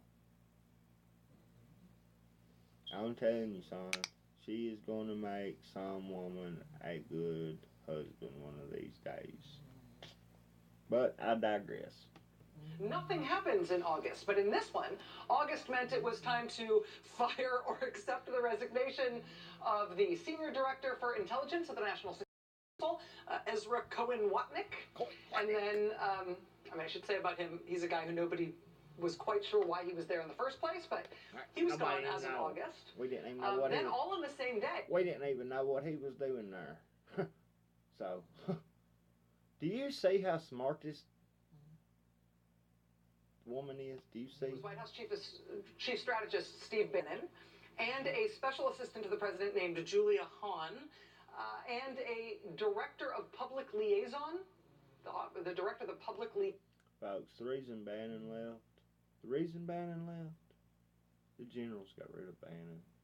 The generals got rid of Steve Bannon. Okay? That's all you can say about it. And they're using these leaks as leverage. They're playing Trump just like a fiddle, okay? They're playing him just like a fiddle. The question is, does Trump see that his generals are his problem? One of many problems. Liaison office at the White House, he was also out. And then the special advisor on regulatory reform, Khan, he was out too that same day. He appears to have had some law enforcement interest. him home from that job. Yeah. Then a week later, still in August, it was that strange guy who doesn't really have a job title, Sebastian Gorka. Sebastian Gorka. All gone. I mean, and this is just like the people who have knowable titles, right? All gone. And this administration isn't that old. This doesn't show like, this is like somebody turning the carousel motor up to 100 miles an hour and people just fling off the thing with centripetal force into the night. Right? And that, of course, that's not even counting the no-notice firings of dozens of federal prosecutors and the firing of the acting attorney general, Sally Yates, and the firing of the FBI director, James Comey. I mean, this is all just White House. Last night, the New York Times broke the news that on the day Robert Mueller was appointed special... Sitting there acting like Trump firing an FBI director is something out of the ordinary. Let me tell you something. Every administration, every new administration that comes in has the option to keep the FBI director or fire the FBI director. Okay, that's up to the President of the United States, folks. Okay, the only mistake that Trump made in firing Comey is the timing of it. He should have been fired. I won't say the first day in office because that would have been a little bit, much in the middle of that whole transition of power and all that. But I will say that he should have fired him within the first week. He should have told him that his services were no longer be required. He should have thanked him for serving as FBI director for as long as he did. And he should have sent him home. Comey ain't nothing but a little liar, okay? Comey ain't nothing but a tool of the man, is all Comey is. And a Clinton crony, not to mention a Clinton crony. That's all he is. Which, he ain't much more than Mueller when you think about it. I mean, But let's get back to Mad Cow. Counsel to investigate the Russia matter. President Trump reportedly lost his mind at the Attorney General, Jeff Sessions, because Sessions had recused himself from anything related to Russia. Quote, when the phone call informing him about the Mueller appointment ended, White House counsel Don McGahn relayed the news to the president and his aides. Almost immediately, Mr. Trump lobbed a volley of insults at Jeff Sessions, telling the Attorney General it was his fault they were in the current situation. Trump told Sessions that choosing him to be the Attorney General was one of the worst decisions he has made. He called him an idiot, and he said he should resign. The Times then reports that Jeff Sessions did resign. He wrote a resignation letter to the president and gave it to the president, but the president would not accept it. Quote, Trump ended up rejecting Sessions' resignation letter after senior members of his administration argued that dismissing the AG would only create more problems for a president who'd already fired an FBI director and a national security advisor. So his senior advisors told him that accepting Mr. Sessions' resignation would only sow more chaos inside the administration. Really? That this administration didn't want to let anybody go. It would attract too much attention. They were afraid of shedding anyone as of May. They took drastic steps, even against the president's wishes, to stop losing key and high-profile staff as of May because that would be too much chaos. Really? Really? They stopped letting people. How does that square with their behavior? It doesn't make sense that senior White House advisors wouldn't let the president fire anyone too high profile as of May, because in reality, as of May, they were just getting started with the flinging people off the carousel into the good night. All through the summer, and now it has continued into the fall. The Times further reports that President Trump, again, if he could please fire Jeff Sessions in July. Again, the answer was reportedly no. No, that would be too disruptive. Too disruptive to fire somebody in July? Why? Because Jeff Sessions might clog up the outdoor that they were using to fire all these other people, and then there might be a pile-up? He was going to block the fire exit? Honestly, that explanation for why the president couldn't fire Jeff Sessions when he wanted to, honestly makes no sense.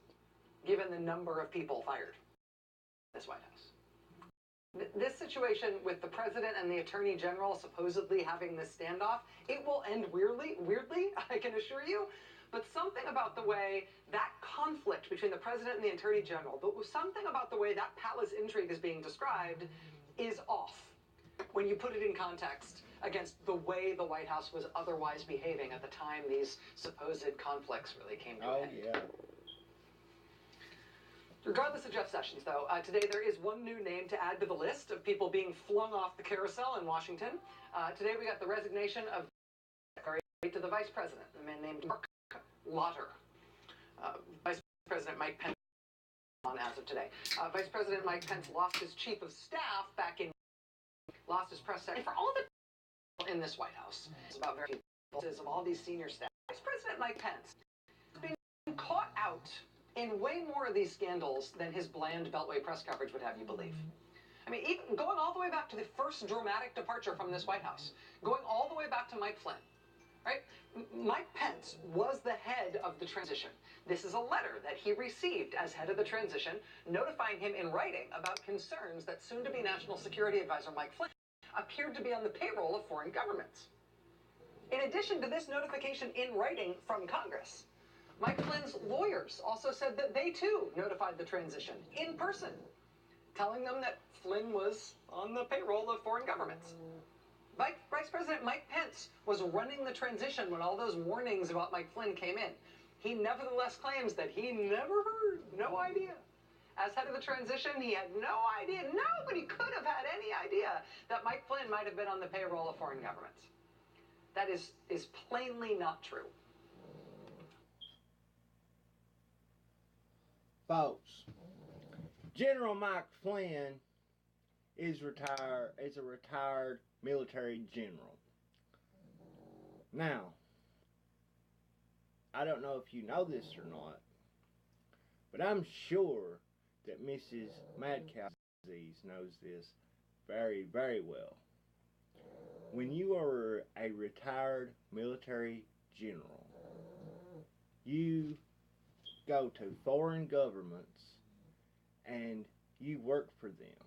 You give them advice, military advice, from your years of experience in the military. Okay? That's what you do. That's how you make your money.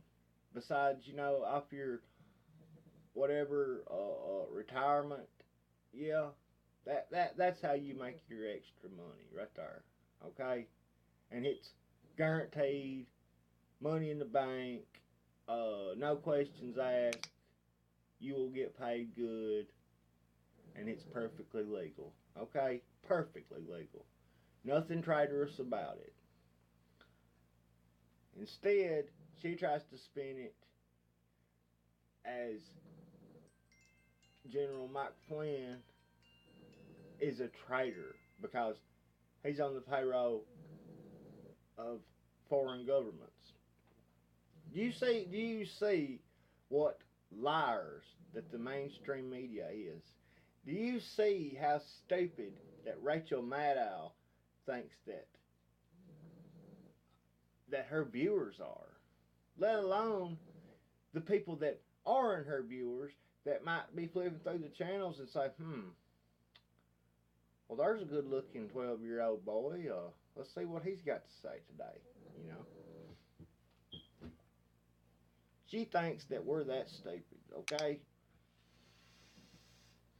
It's kind of funny when you think about it. But it's kind of enough to make you mad when you think about it, too.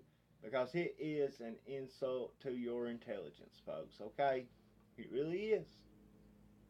Vice President Mike Pence also solemnly intoned to the American people that there was no way that Mike Flynn had had discussions about Russian sanctions with Russian officials during the transition. Despite the fact they said it very solemnly, that was also not true. Vice President Mike Pence also insisted that there were no contacts at all between the Trump campaign and Russian officials during the campaign. She don't say a thing though about Obama. being caught on a hot mic telling then Russian president that he would have more leverage after his re-election. No. What does that? What do you think they were talking about? You know, he'd have better leverage on a reach around when he got re-elected, and he could elect there. What was Obama talking about? You know, instead they're worried about poor old Mike Pence are defending Donald Trump. You know, like, Donald Trump's a Russian agent, folks. Donald Trump is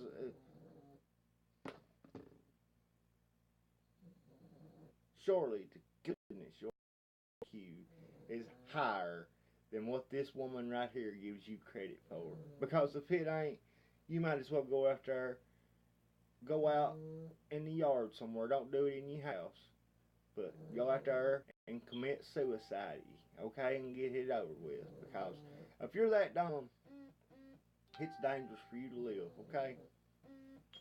You're a danger to yourself and you're a danger to society if you're that dumb. That, of course, was not true either. Vice President Mike Pence insisted that James Comey was fired as FBI director because of an internal process at the Department of Justice. It all to do with the White House's needs or desires, certainly nothing to do with the president's feelings about the Russia investigation. Although that's what Mike Pence told the American people about the firing of James Comey, we now know that President Trump gave Pence a letter that outlined his rationale for wanting to fire James Comey the day before the Department of Justice ever produced their rationale for why the Justice Department might want him fired too. So Mike Pence's Comey firing explanation was not only not true, we can tell based on the timeline that he knew it was not true at the time that he said it. Oh, but wait, there's more. This week, Mike Flynn's son, Mike Flynn Jr., was described by NBC News as being a subject of the investigation by Robert Mueller in the special counsel's office. I'd say yes. Mike Pence has a good one about Mike Flynn Jr. as well.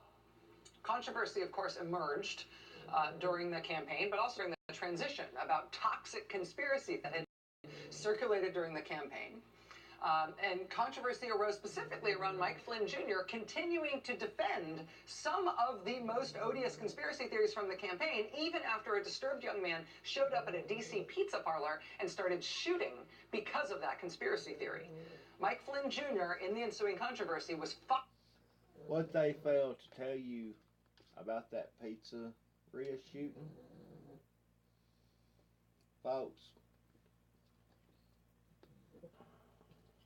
they knew that they were hacked.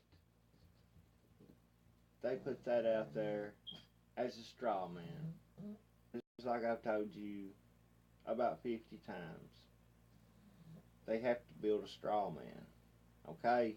That way when you go down that rabbit hole and you come upon that straw man, you're going to tear that straw man apart.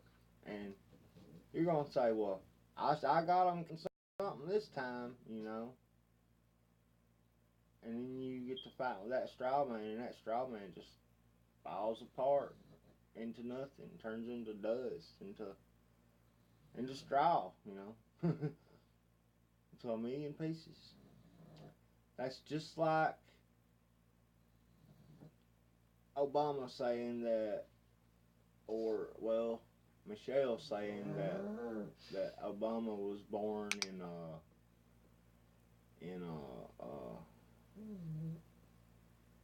that other country that he lived in.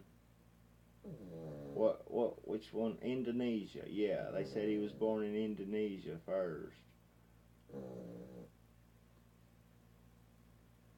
And then they produced the birth certificate, which was nothing but another piece of planted evidence, was nothing but another straw man, because you could easily look at it and tell that it was a doctored document, okay? You could easily look at it and tell that it had been filled out with a typewriter.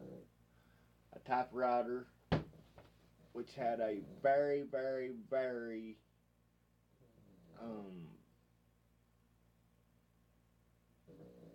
very a very special characteristic to one of the keys. I'm thinking it was the number 4 on the birth certificate. I can't remember. I haven't looked at the birth certificate in over a year because I'm kind of trying to put that stuff behind me. I know that the birth certificate is a fraud. I know that everything out of Obama's mouth is a lie. I know that everything out of Michelle Obama's mouth is a lie. I know that she has a penis or a now implant, one of the two. Or she wears a strap on, out in public a lot. I don't know, I don't know.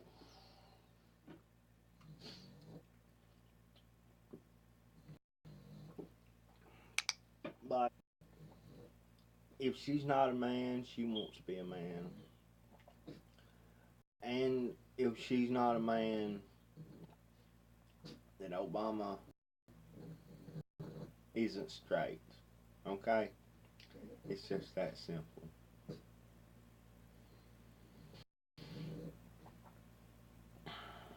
I'll tell you what, that is the most treasonous American in history, let alone the most treasonous politician in the most tyrannical president in our history, the most treasonous person in American history. Fired from the Trump transition. Again, Mike Pence was head of the Trump transition. His explanation for what happened there was that Mike Flynn Jr. wasn't really being fired from the transition because he was part of it. That was not true. Mike Flynn Jr. was part of the transition. We have evidence for this, but in the form of, among other things, the fact that Mike Flynn Jr. had been happily emailing his conspiracy theories to reporters from his official Trump transition email address for quite some time before Mike Pence tried to get away with lying about that too. So Mike Pence has a real problem in the Russia investigation, some of these White House scandals. Again and again and again, Vice President Pence really has made brazenly untrue public statements about some of the most controversial elements of this new administration and the Russia scandal specifically. Now, Vice President Pence has already lost his chief of staff, Terry. Vice President Pence has himself hired a high-powered Washington, D.C. lawyer to represent him on the Trump-Russia scandal. You just look at her facial expressions and how many times she blinks per second, and how she doesn't look at you straight in the eye for more than 4 to 5 seconds at a time. She has to do this. What time she's sitting there making them lies get bigger and bigger. It's like a snowball headed downhill. After the vice president took the unprecedented step of setting up his own political action committee, something no vice president has done at this point in a new administration ever, after he set up that PAC, Team Pence initially floated the idea that this PAC might be used as a fundraising vehicle to raise money to pay for Mike Pence's legal fees in the Russia scandal. After they got some pushy press inquiries about that, though, the vice president backed off those plans, and they now say the PAC won't be used to fund his legal defense. I don't know how the vice president is planning to pay for his legal representation on the Russia matter, but he's not a man of Trump-level means. It's going to be a real issue for him and his family. It's got to be on their minds.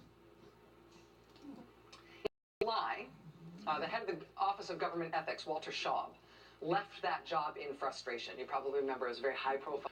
As he left, he warned that one of the things we should watch for at the Government Ethics Office, now that he was leaving, he said we should watch for who the Trump administration was going to appoint as his successor at that ethics office. Walter Shaub warned us as he was leaving office that the administration might try to pass over the most senior person under him at that office who would otherwise have been in line for the job.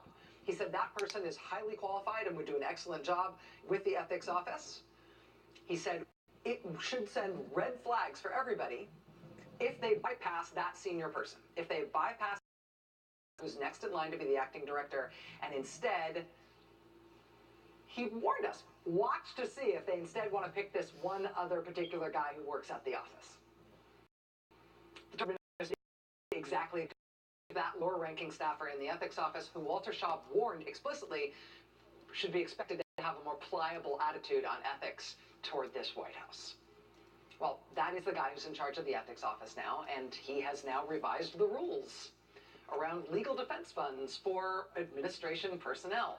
Under the new interpretation of ethics rules around these things, Mike Pence, staffer who needs to fund his legal defense, will be able to accept unlimited anonymous donations from lobbyists to defray any legal bills that arise out of these White House scandals. Oh, good.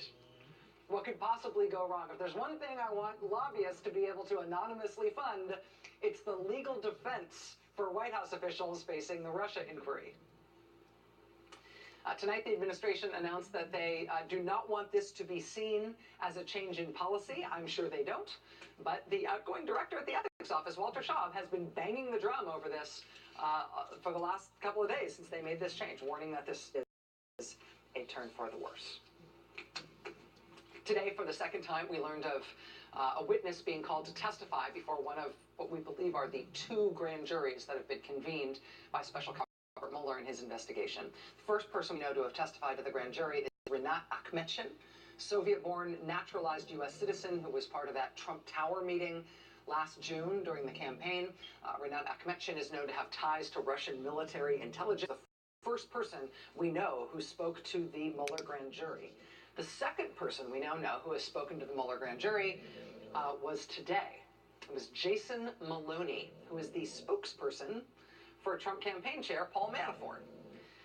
It's a little bit weird to think spokesperson being called to testify before a grand jury, but presumably that reasoning will all become clear in the end.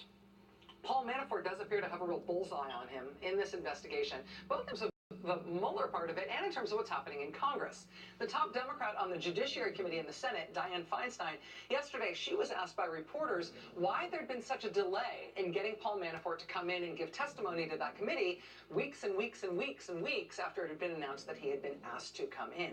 She responded by attributing the delay to the committee's own need to up its game when it comes to investigating complex financial matters. Dianne Feinstein announced yesterday that her committee has just hired 2 new investigative financial staffers to, quote, trace the money. Investigative financials are in. Senator Feinstein suggested that interview with Trump campaign chairman Paul Manafort might go ahead. What that means for potential liability or money trail in the White House, we don't know. Paul Manafort is long gone from Trump world. He resigned from ago now, but you know, even since they've been in the White House, we are starting to realize that in Trump world, the way this works is there's going to be a lot of people left behind. There are going to be a lot of people involved in lots of interesting things who are long gone by the time we realize what exactly they know and what they might have been up to before they left. To a scandal and an ongoing investigation like this, though, just the fact that somebody has resigned or been fired, it's not necessarily enough to get their smell off of you. The very first guy they shed from the new administration, who didn't even make it 4 weeks in, Mike Flynn, he is still ricocheting around this White House, breaking stuff. For example, in this damning and intriguing new report that has just come out from BuzzFeed News. That's next.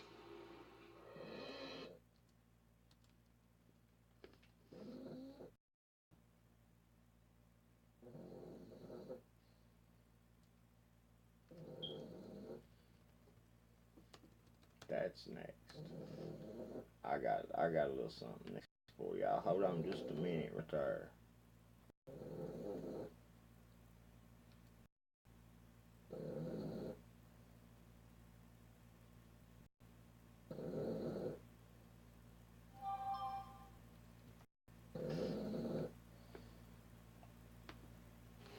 Reporters Jason Leopold, Chris McDaniel, and Anthony Cormier have just published this new report at BuzzFeed News. And what the first instance...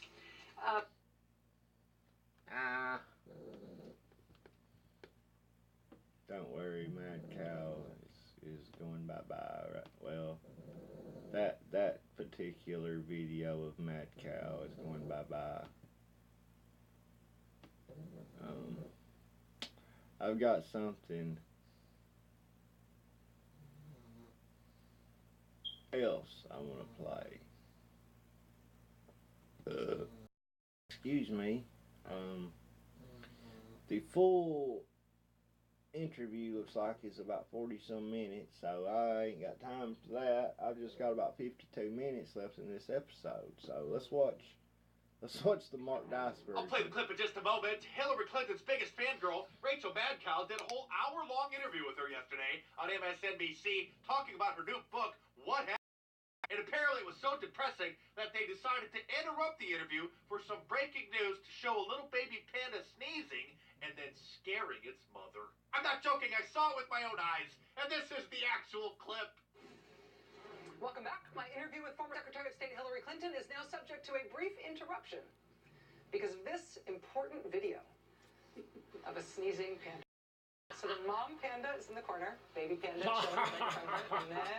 What? And then, She goes on to narrate this clip of this little baby panda sneezing and scaring its mother while Hillary Clinton cackles in the background and then cuts back to the interview as if nothing happened. What makes this even more bizarre is that the sneezing panda video is a year-and-a-half old, and it was posted on the Wild Candy YouTube channel, which does wildlife documentaries.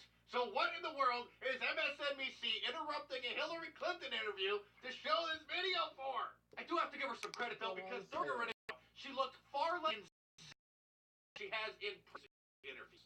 Like this one with Anderson just a few days ago.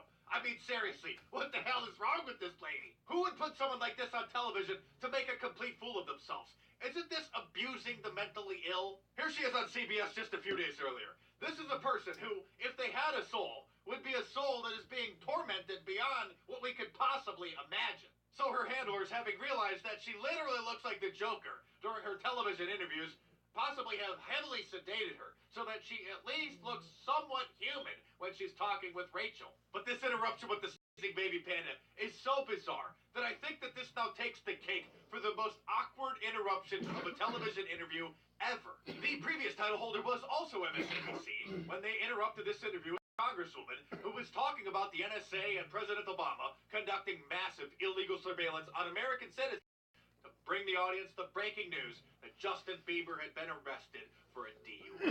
Seriously consider not continuing. Congresswoman Harman, let me interrupt you. Congresswoman, let me interrupt you just for a moment. We've got some breaking news out of Miami. Stand by, please. Wait a minute, what's happening? What's so important? Are aliens invading? Did we finally find the cure for cancer? Please tell us, MSNBC. Right now in Miami, Justin Bieber has been arrested on a number of charges. The judge is reading the charges, including resisting arrest and driving under the influence. He's appearing now before the judge for his bond hearing. Let's watch. Thank you for that breaking news, MSNBC. I mean, who needs to learn about the NSA conducting illegal surveillance on 100 million Americans? Something straight out of Orwell's 1984, when Justin Bieber got arrested for drinking and driving. This, of course, is just one of the million MSNBC fake news. And speaking of fake news, you can get your You Are Fake News t-shirt from my online store. Check the link in the description below. There's all sorts of other cool stuff there as well. Your purchase helps keep this channel going, so I appreciate your support. Subscribe here if you're new and check back for another report on Monday, and I'll see you then. Yeah, Mark Dice, he's pretty good. He's a pretty good element of the new YouTube media revolution, the conservatism revolution. He's a big part of it. That one video right there has got 221,939 views, folks. That one video right there has got more views than all of my 100 and some episodes or videos put together, okay? It just shows how big of an audience that Mark Dice has compared to me. And I'm telling you,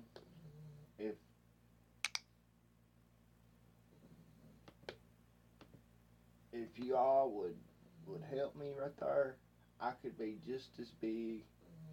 And I don't want to be just as big, you know, just for me and my own personal wants and needs and all this. I want to help you all. This show is more about you than it is me. The only reason that I have my name in the title, I'm the only person that's ever actually on this show. Nobody ever does call, hardly, even though I give the number out all the time.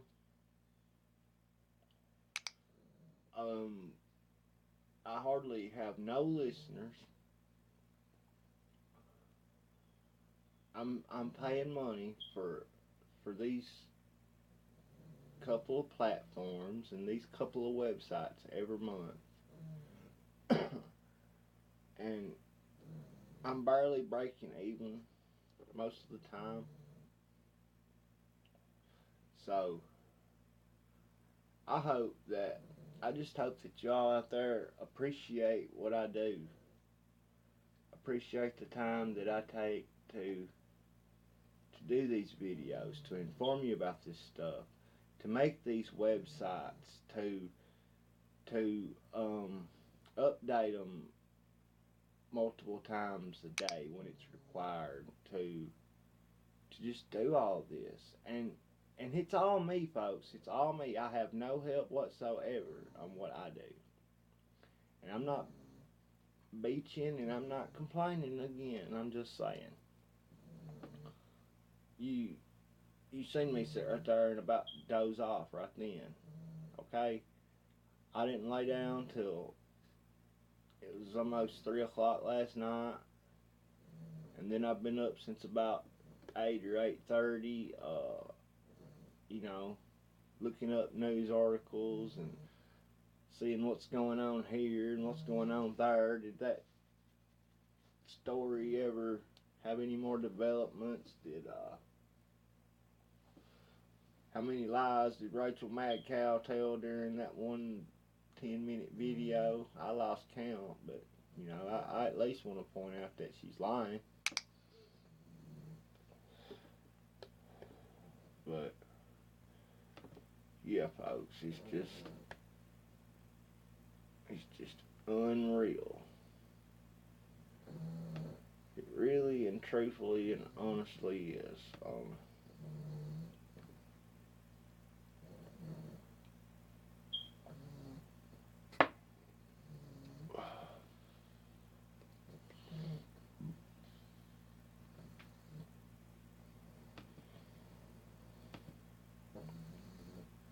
I hope y'all out there listening on iTunes and iHeart and all that, I want y'all to go over and check out alexmorganshow.com. I want you to watch the live stream, see. Now, I'll tell you something, I love talk radio more than anybody. I can't really go through one day without listening to talk radio. And I don't even listen to my own show. I barely even edit my own show.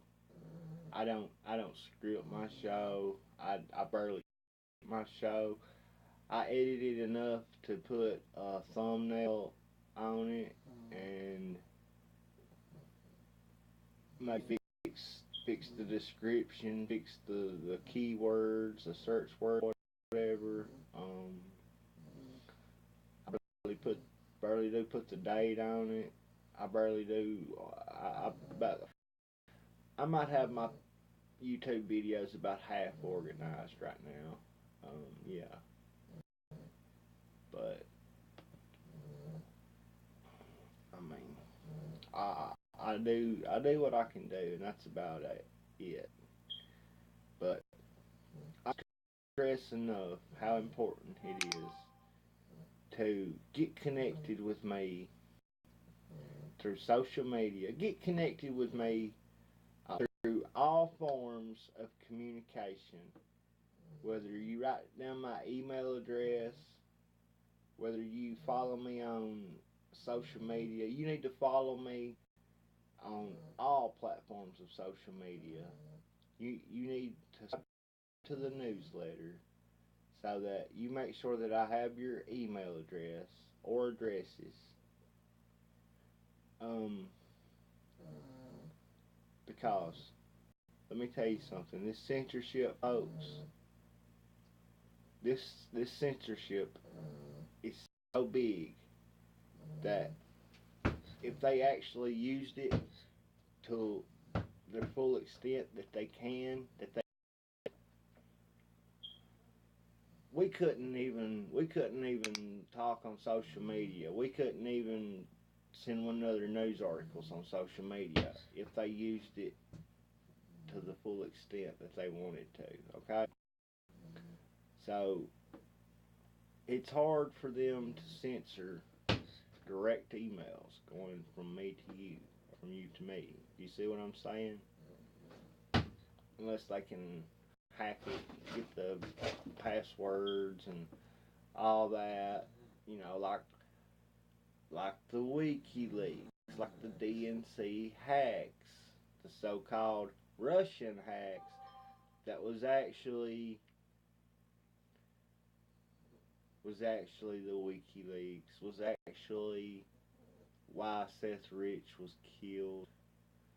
Folks, there's a lot more to it than what meets the eye, okay? That's where a lot of the drugs are coming from right now, a lot of the heroin, a lot of your opioids. You probably got, you know, some cocaine coming in, no doubt, but yeah, it's mostly stuff like heroin and the souped up heroin that they're making these days, whatever they call it, the kind that's killing so many people, you know, the kind that is deadly to touch. They want a police officer to not only wear a glove when they handle it, but not even handle it with gloves. And then when they bag it, to double bag it. That way there's even less chance of it coming into contact with your skin. Because they said that stuff could overdose just by touching it through your skin. Now, you talk about some strong medicine.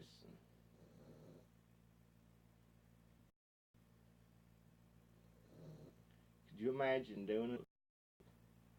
You didn't have to put it in your mouth. You didn't have to swallow it. You didn't have to smoke it. You didn't have to inject it directly into your bloodstream. All you had to do was touch it, and you got high. That is a potent. No wonder it's killing people. It's no wonder. And do you think that they're like just through customs, like the damn cartels or the damn mafia, the damn Taliban, you know, damn ISIS smuggles that stuff in here through customs, through the border security, through all that, through ICE, through yeah. Do you think that they bring that much heroin in here? You know, by container ship, whatever, you know. And they have their drug dogs everywhere. They've got, you know, the border patrol everywhere. There's no way, folks, no way. These government officials are the ones that's bringing the drugs in here. There's no other way to put it. And then you have the double whammy, the war on drugs. Not only do they bring the drugs here, not only do they allow the drugs to be sold, you have the... And all that does, that puts the squeeze on these small-time dealers, folks. These people, you know, making $20 and $40 and $50 at a time, you know, selling just the smallest amount to these people that prostitute for $20 here and there, puns, whatever, for $10 or $15, $20 here and there. People that does whatever they have to do to get their $20, $25, $50 just to go to that crack house, to go to that dope house, and get them a 20 bag, get them a, you know, a half a gram, get them a 8 ball, get whatever they can get on that day while the getting's good. Those are the people who were busted by the damn law enforcement when it comes to drugs. You don't never hear about them getting any of these big kingpins. You don't ever hear about these cartels, you know, suffering for anything, for nothing. You don't never hear about it. Then you have people like Obama, who's not only letting the drugs in, while he's keeping the border out for them, while he's keeping the border patrol from detaining them and sending them back. While he had the damn border patrol helping them. Okay, that's what kind of President Obama was, and you actually think that there's somebody else besides these politicians that are responsible for bringing drugs in here? There is no way.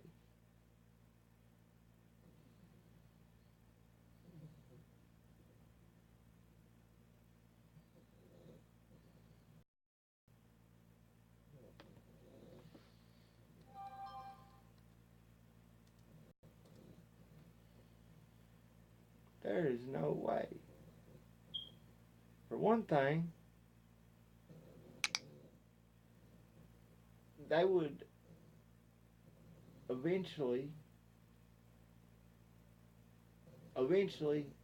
enough people would get busted bringing it in here that you would have all these government agencies, the CIA, the FBI, the ATF, the DEA. You would have all of those agencies conducting multiple investigations on, and these people they would catch, they would just turn them back into their agents, who would in turn go back to the cartels are, where these foreign mafias are, whatever you want to call them, and they would be busted. I know there are, you know, kind of restraints on these international drug laws and stuff like that, and blah blah blah, but there's ways around that, and the U.S. has been doing it for 50 or 60 years now, folks. They pretty much control the world. The deep state, they pretty much control the world. Them and the Illuminati, the NWO, CFR, the Rockefellers. makes me sick, man. It makes me sick. The wealthiest top 1% of this world's population has more wealth and more riches than the rest of the 99% of the world's population combined. That's like saying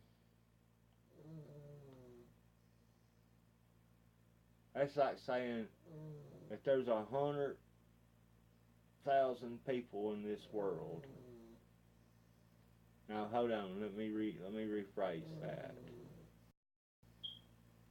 There's 1 billion people on the face of this earth, okay? And out of all the money that's in the world,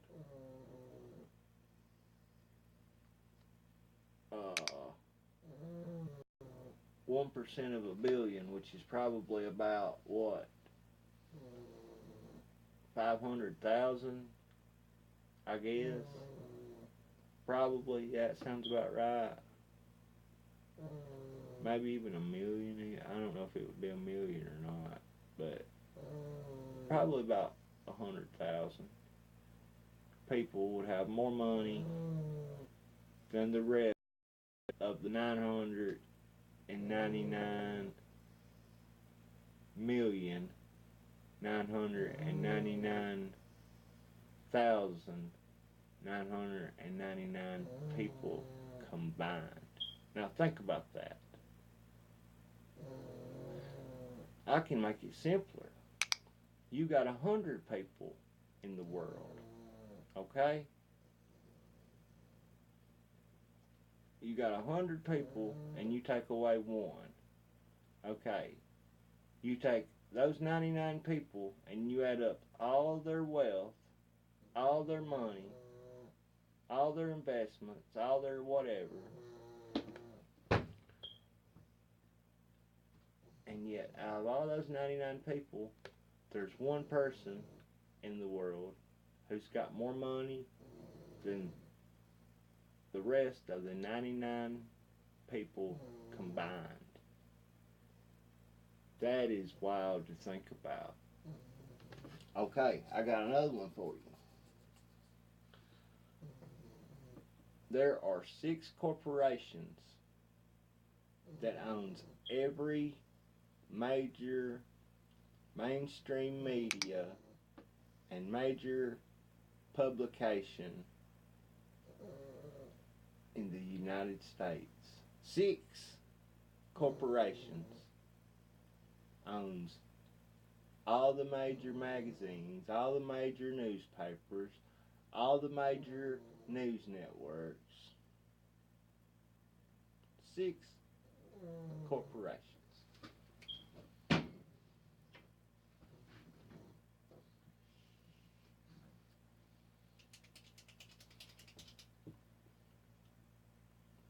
That's even wilder to think about. Well, not hardly wilder, but that tells you where the mainstream media's real agenda is at. It's for these corporations. It's for no borders. It's for bringing in all these foreign people just from anywhere that they want to come from. Taking your jobs, driving down the price of your wage.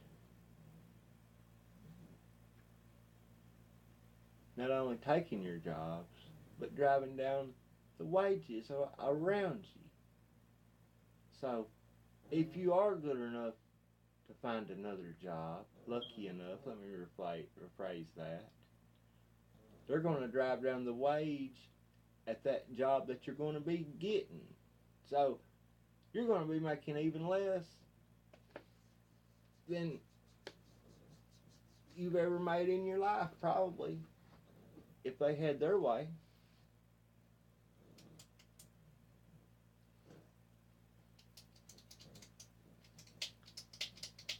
Apple got factories in China with suicide nets, with which they work slave labor from.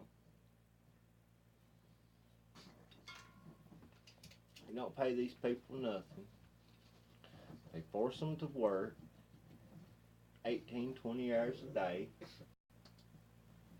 And they put up nets so that they come up off of these big tall catwalks, you know, and these big 5 and 10 story factories, kill themselves.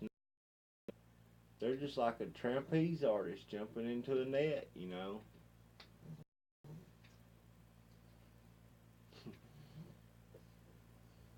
But just keep on buying your items. Just keep on just keep on shopping at iTunes store. Just keep on.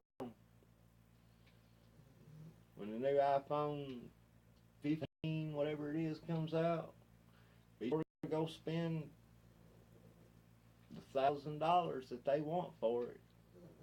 Because if you don't, you won't be cool. I guarantee you that you won't fit in if you don't got an iPhone 15 or, you know, you just won't be cool. If you ain't got a $1,000 iPhone and $150 case on that iPhone, and if you don't got an iPad with 32 gigs of memory,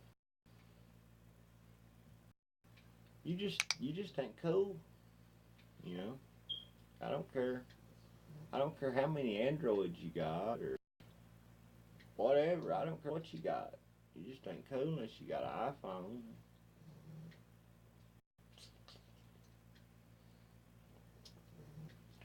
And you know what? That's how the Romans did it too. They kept their people poor by making their people want more and more and more and more. And that's all they were about.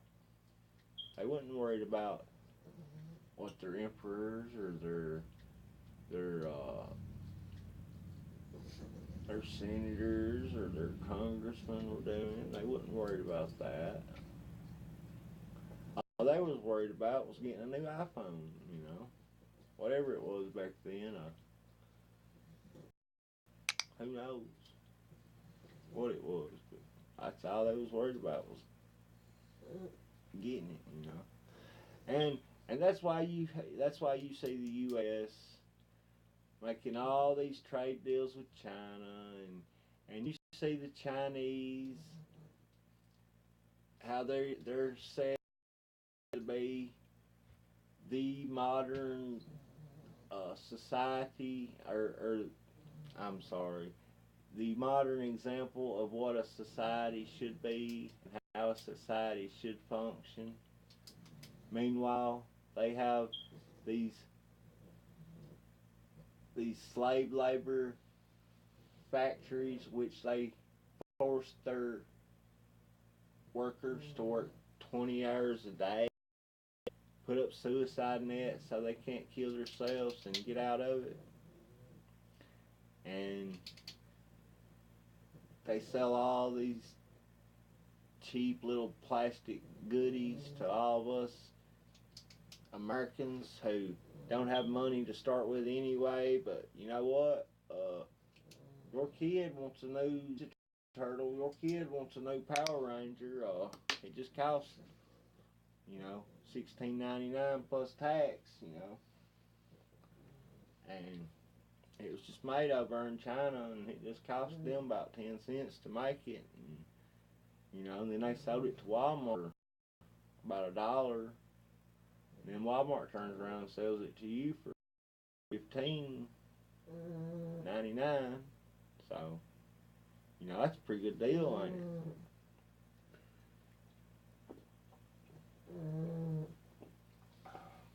That ain't bad what they want for their Power Rangers and their Ninja Turtles, is it?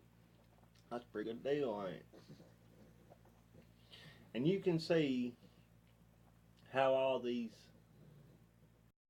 these corporations make their billions and trillions then, you can see how they make it. They make it from good old slave labor. But you know what? It's liberal, so it's so good. We're liberal. Yay. It's so fun. Meanwhile, all the rest of these people that calls themselves liberal, they walk around, you know, telling all of us white people that we're racist. We don't like black people. We're the reason that slavery existed. Slavery is what built this country. Michelle Obama talked about staying in the White House. She was living in a house that was built by slaves, so she wasn't satisfied at all with that. Poor thing. She had to stay in that crummy old White House that was built by slaves. Oh my God.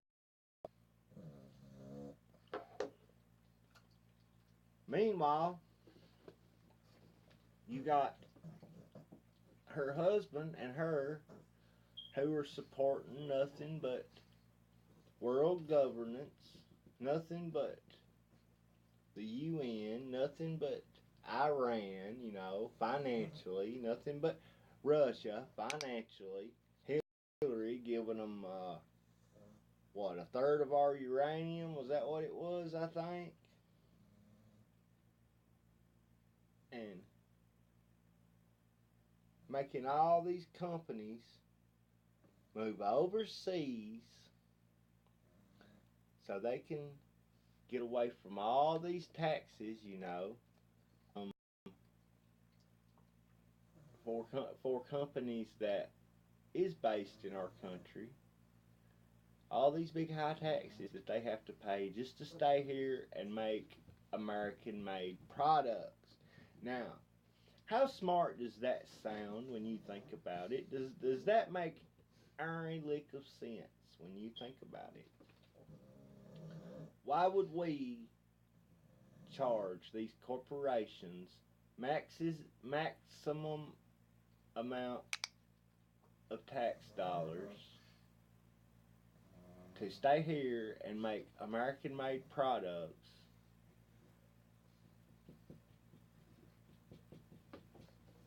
or let them go overseas and not have to pay no tax to ship their products in here, to sell their products,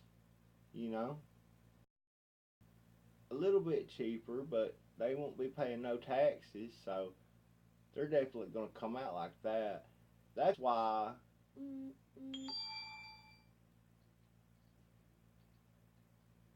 Carrier was moving to Mexico. That's why Ford was moving to Mexico. It wasn't because they didn't want to make American products or anything like that. It was because they were leveraged into moving to Mexico, folks, on account of just the way our laws are set up. Our laws are set up in an anti-American way. This place right here that I live in, there used to be coal mines around here. Everywhere you would go, I bet you there was 20 or 30 coal mines around here. And you know what? The people that worked there, they made pretty good, decent money. They made anywhere from $450 to $1,100, $1,200, $1,300 a week. Every week. Then what happened? Along comes Obama. He puts all these regulations both on mining the coal, on process, on building these coal powered electric plants, whatever, you know. All these taxes on them, all these regulations. He drives the price of their coal way down. So what are they forced to do? They're forced to file bankruptcy. They're forced to quit. They're forced to find them another profession, folks. What about the people, the other people who work there, the general laborers? What about them? They have no education to, you know, go and be an X-ray technician, go and, you know, install heat pumps in people's homes. They ain't got no education to, you know, become school teachers. Most of them ain't even got a high school education, okay? Most of them, just to be honest with you. I mean, why do you wanna get a high school diploma just so you can go to college for 2 or 4 or 8 more years or whatever, and pay them money and da da da da da, when you can just drop out of high school today and go over there and take you 40 hours of underground training and get you a job working underground, and then you can make $500, $600, $700, $800 a week. What's the use in going to college when you can do that? You know? And I'll tell you, there still ain't no jobs in my town, folks. There still ain't no jobs in my town. You know what though?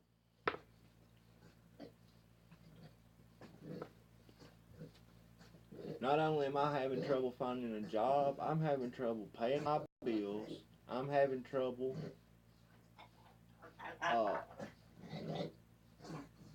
getting my tuition just so I can start college. You just don't know how I'm struggling, folks. And when I come on this show and I ask you all to pray for me, I hope and pray that you listen to me and know that there ain't nobody that needs your prayers more than me unless they're dying, okay? They're not. At least there's not many. I ain't gonna say I'm in the worst shape out of anybody in the world, but I can say I ain't in very good shape, and that's enough to make me want your prayers, you know. And that's being pretty conservative about the situation. That's why I ain't no bomb, folks. Okay, I've worked my whole life what I could. I worked underground for 5 years, and I've done odd jobs ever since. As of late, there ain't many odd jobs to do because people just don't got money to spend like they used to. Okay, like these people that draws usual, they have to pay, I don't know, like $100 and something a month just for their Medicaid, just for their red, white, and blue card nowadays. Do you think these people that draw Social Security has got the extra money to hire somebody like me to cut their grass or weed eat on a regular basis when they have to pay like $150 a month out of their $800 government check that they draw every month, $800 Social Security check, $1,000 Social Security check? They'd have to pay all their bills and have to buy. There ain't no way, folks. Do you see what kind of system that we live in right here in the United States? And every other day they're talking Social Security's going to be broke in X number of years and blah blah blah and da da da da da. But you don't see nobody trying to fix it. You just see people trying to make it more butt backwards. That's all you see. That's all you see. Butt backwards. Butt backwards. But we're liberal. It's okay. Yay. We're liberal. Ain't it great? As long as you're liberal, it will be okay. You can go ahead and do it that way because you're liberal and you're good. Yay. But you know, folks, I'm not like Rachel Maddow. I'm not sitting up here trying to act like I'm so perfect and everybody else is so messed up, and you know, this ain't America, and we're not headed downhill like a snowball headed towards hell, as what's his name put it.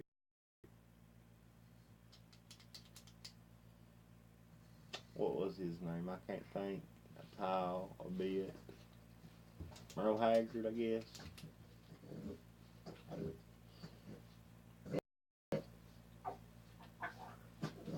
Merle Haggard died here about a year ago.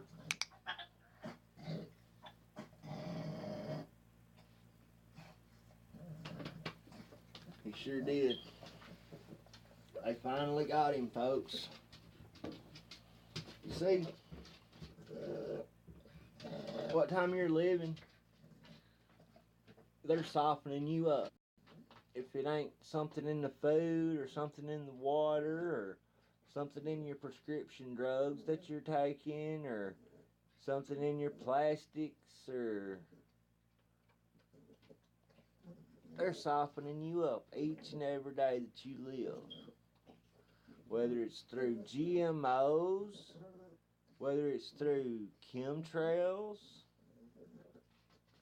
whether it's through immunization shots, whether it's through cancer viruses. And the older you get, the weaker and weaker you're going to get, folks. That's just common knowledge. That's just genetics. That's just nature. That's how it works, folks. It really is. And once you get up there, 50, 60, 70, 80 years old, depends on how good you take care of yourself, between now and then. You just keep getting weaker and weaker and weaker, and finally they just get the best. You're dead. Our healthcare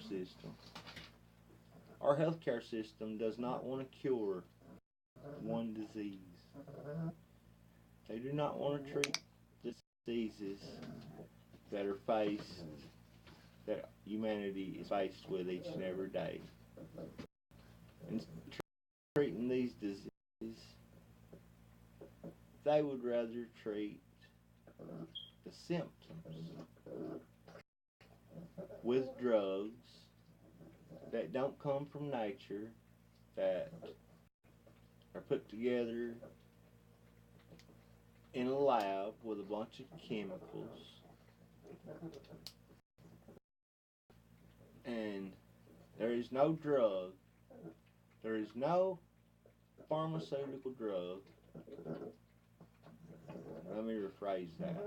There is no drug that does not have a side effect, okay?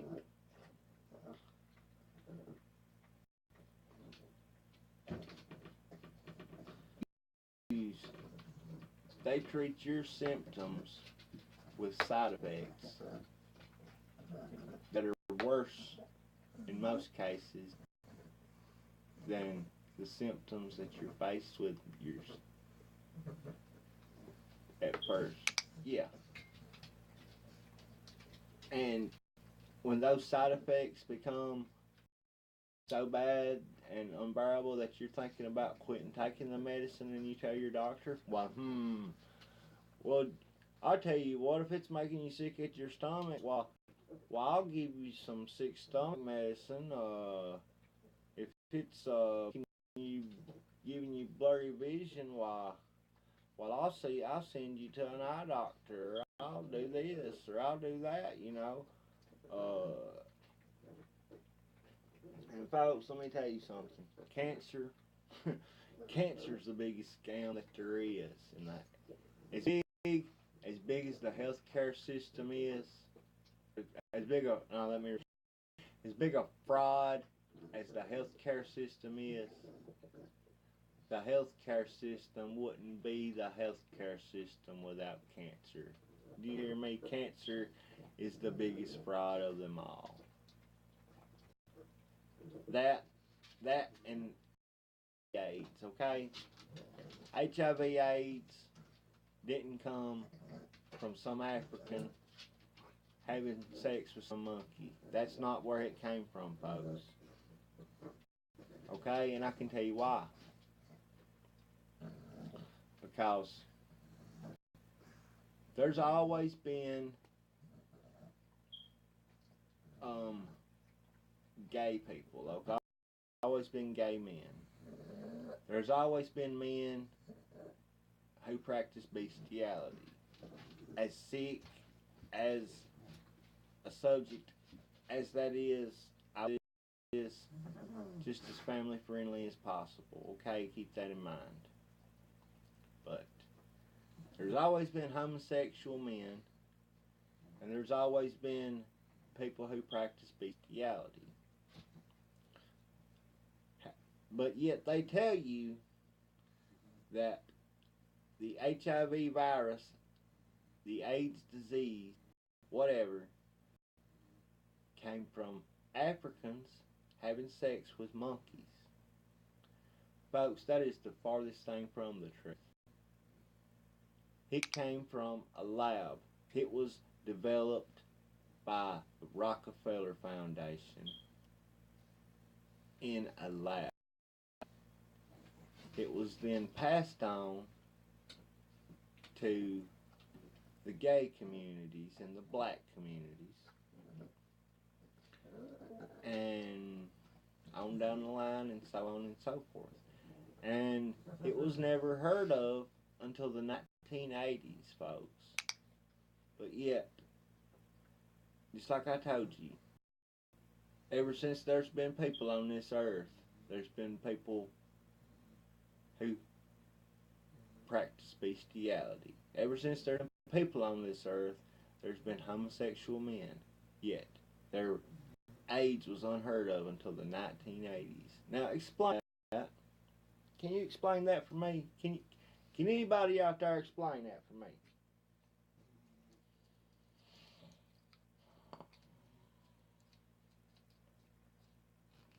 That's just like crack cocaine, folks.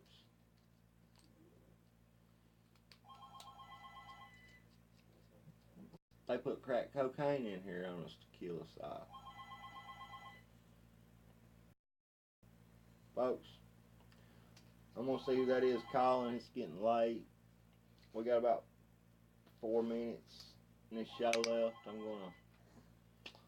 going to go ahead and cut this show off. I'll be back with another show just as soon as I can. Like I said earlier, follow me on social media. Very, very important. Sign up for the newsletter. Email me. Send me your location, your email address, your mailing address, your phone number, all your contact information. That way, if we're ever faced with an Armageddon-like situation, I have a list of known allies all throughout the world. Not only in this state, not only in this country, but throughout the world. I might not know you, but I know that you're a patriot. I know that you're a nationalist, conservative. I know that you're a down to earth,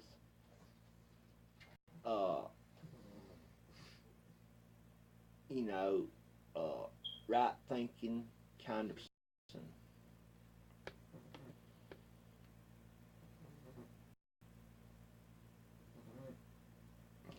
It's very, very important that y'all follow me on social media, that y'all sign up for the newsletter, that you email me your contact information, and ask me for mine, and I will send you all mine. You know, that way we'll have it when it hits the fan. It's been real. I'm glad. I hope that y'all enjoyed the show.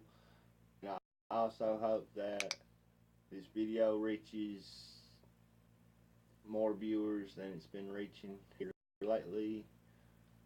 Please share. Please,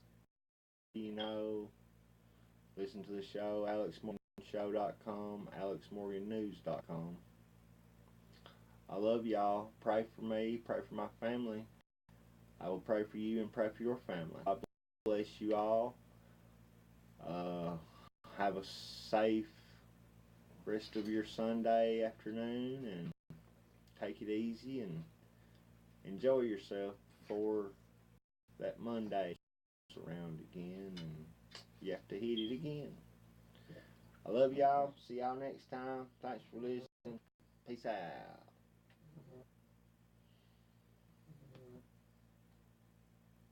Give us liberty or give us death. This is the Alex Morgan Show. Join the show now. Call 276-524-0047 or 502-496-0199. We'd always love to hear from you. Bringing awareness to the people of Appalachia, America, and citizens worldwide. The red pill in the matrix, that is the new world order. This is the Alex Morgan Show. For the best news and information on the internet, go to alexmorgannews.com. The best collection of the most controversial stories and articles, available for human consumption, known to man. Tell your friends, family members, and every conservative that you know. alexmorgannews.com. Thank you, Dot. And thank you for listening. See y'all next time. God bless. Peace. Be praying for y'all. Please pray for me and mine.